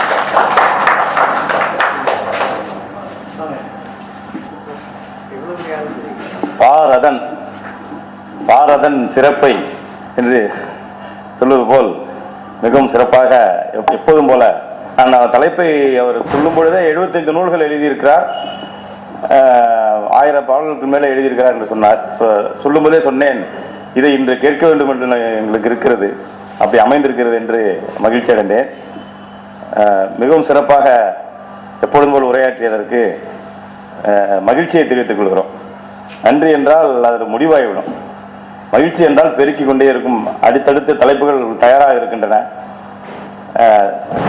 அடுத்த மாதம் 18/2 நடக்க இருக்கிறது. ஒருவர் அதற்கு ஒப்புக்கொண்டிருக்கிறார், அதை முடிவு செய்து கொண்டு அறிவிக்கலாம் என்று இருக்கிறோம். எப்போதும் போல திரளாக வந்திருக்கிறீர்கள். மிகவும் மகிழ்ச்சியாக இருக்கிறது. தொடர்ந்து வர வேண்டும், தொடர்ந்து நண்பர்கள் அழைத்து வாருங்கள் என்று சொல்லி நன்றி கூறி விடைபெறுகிறேன். நன்றி, வணக்கம்.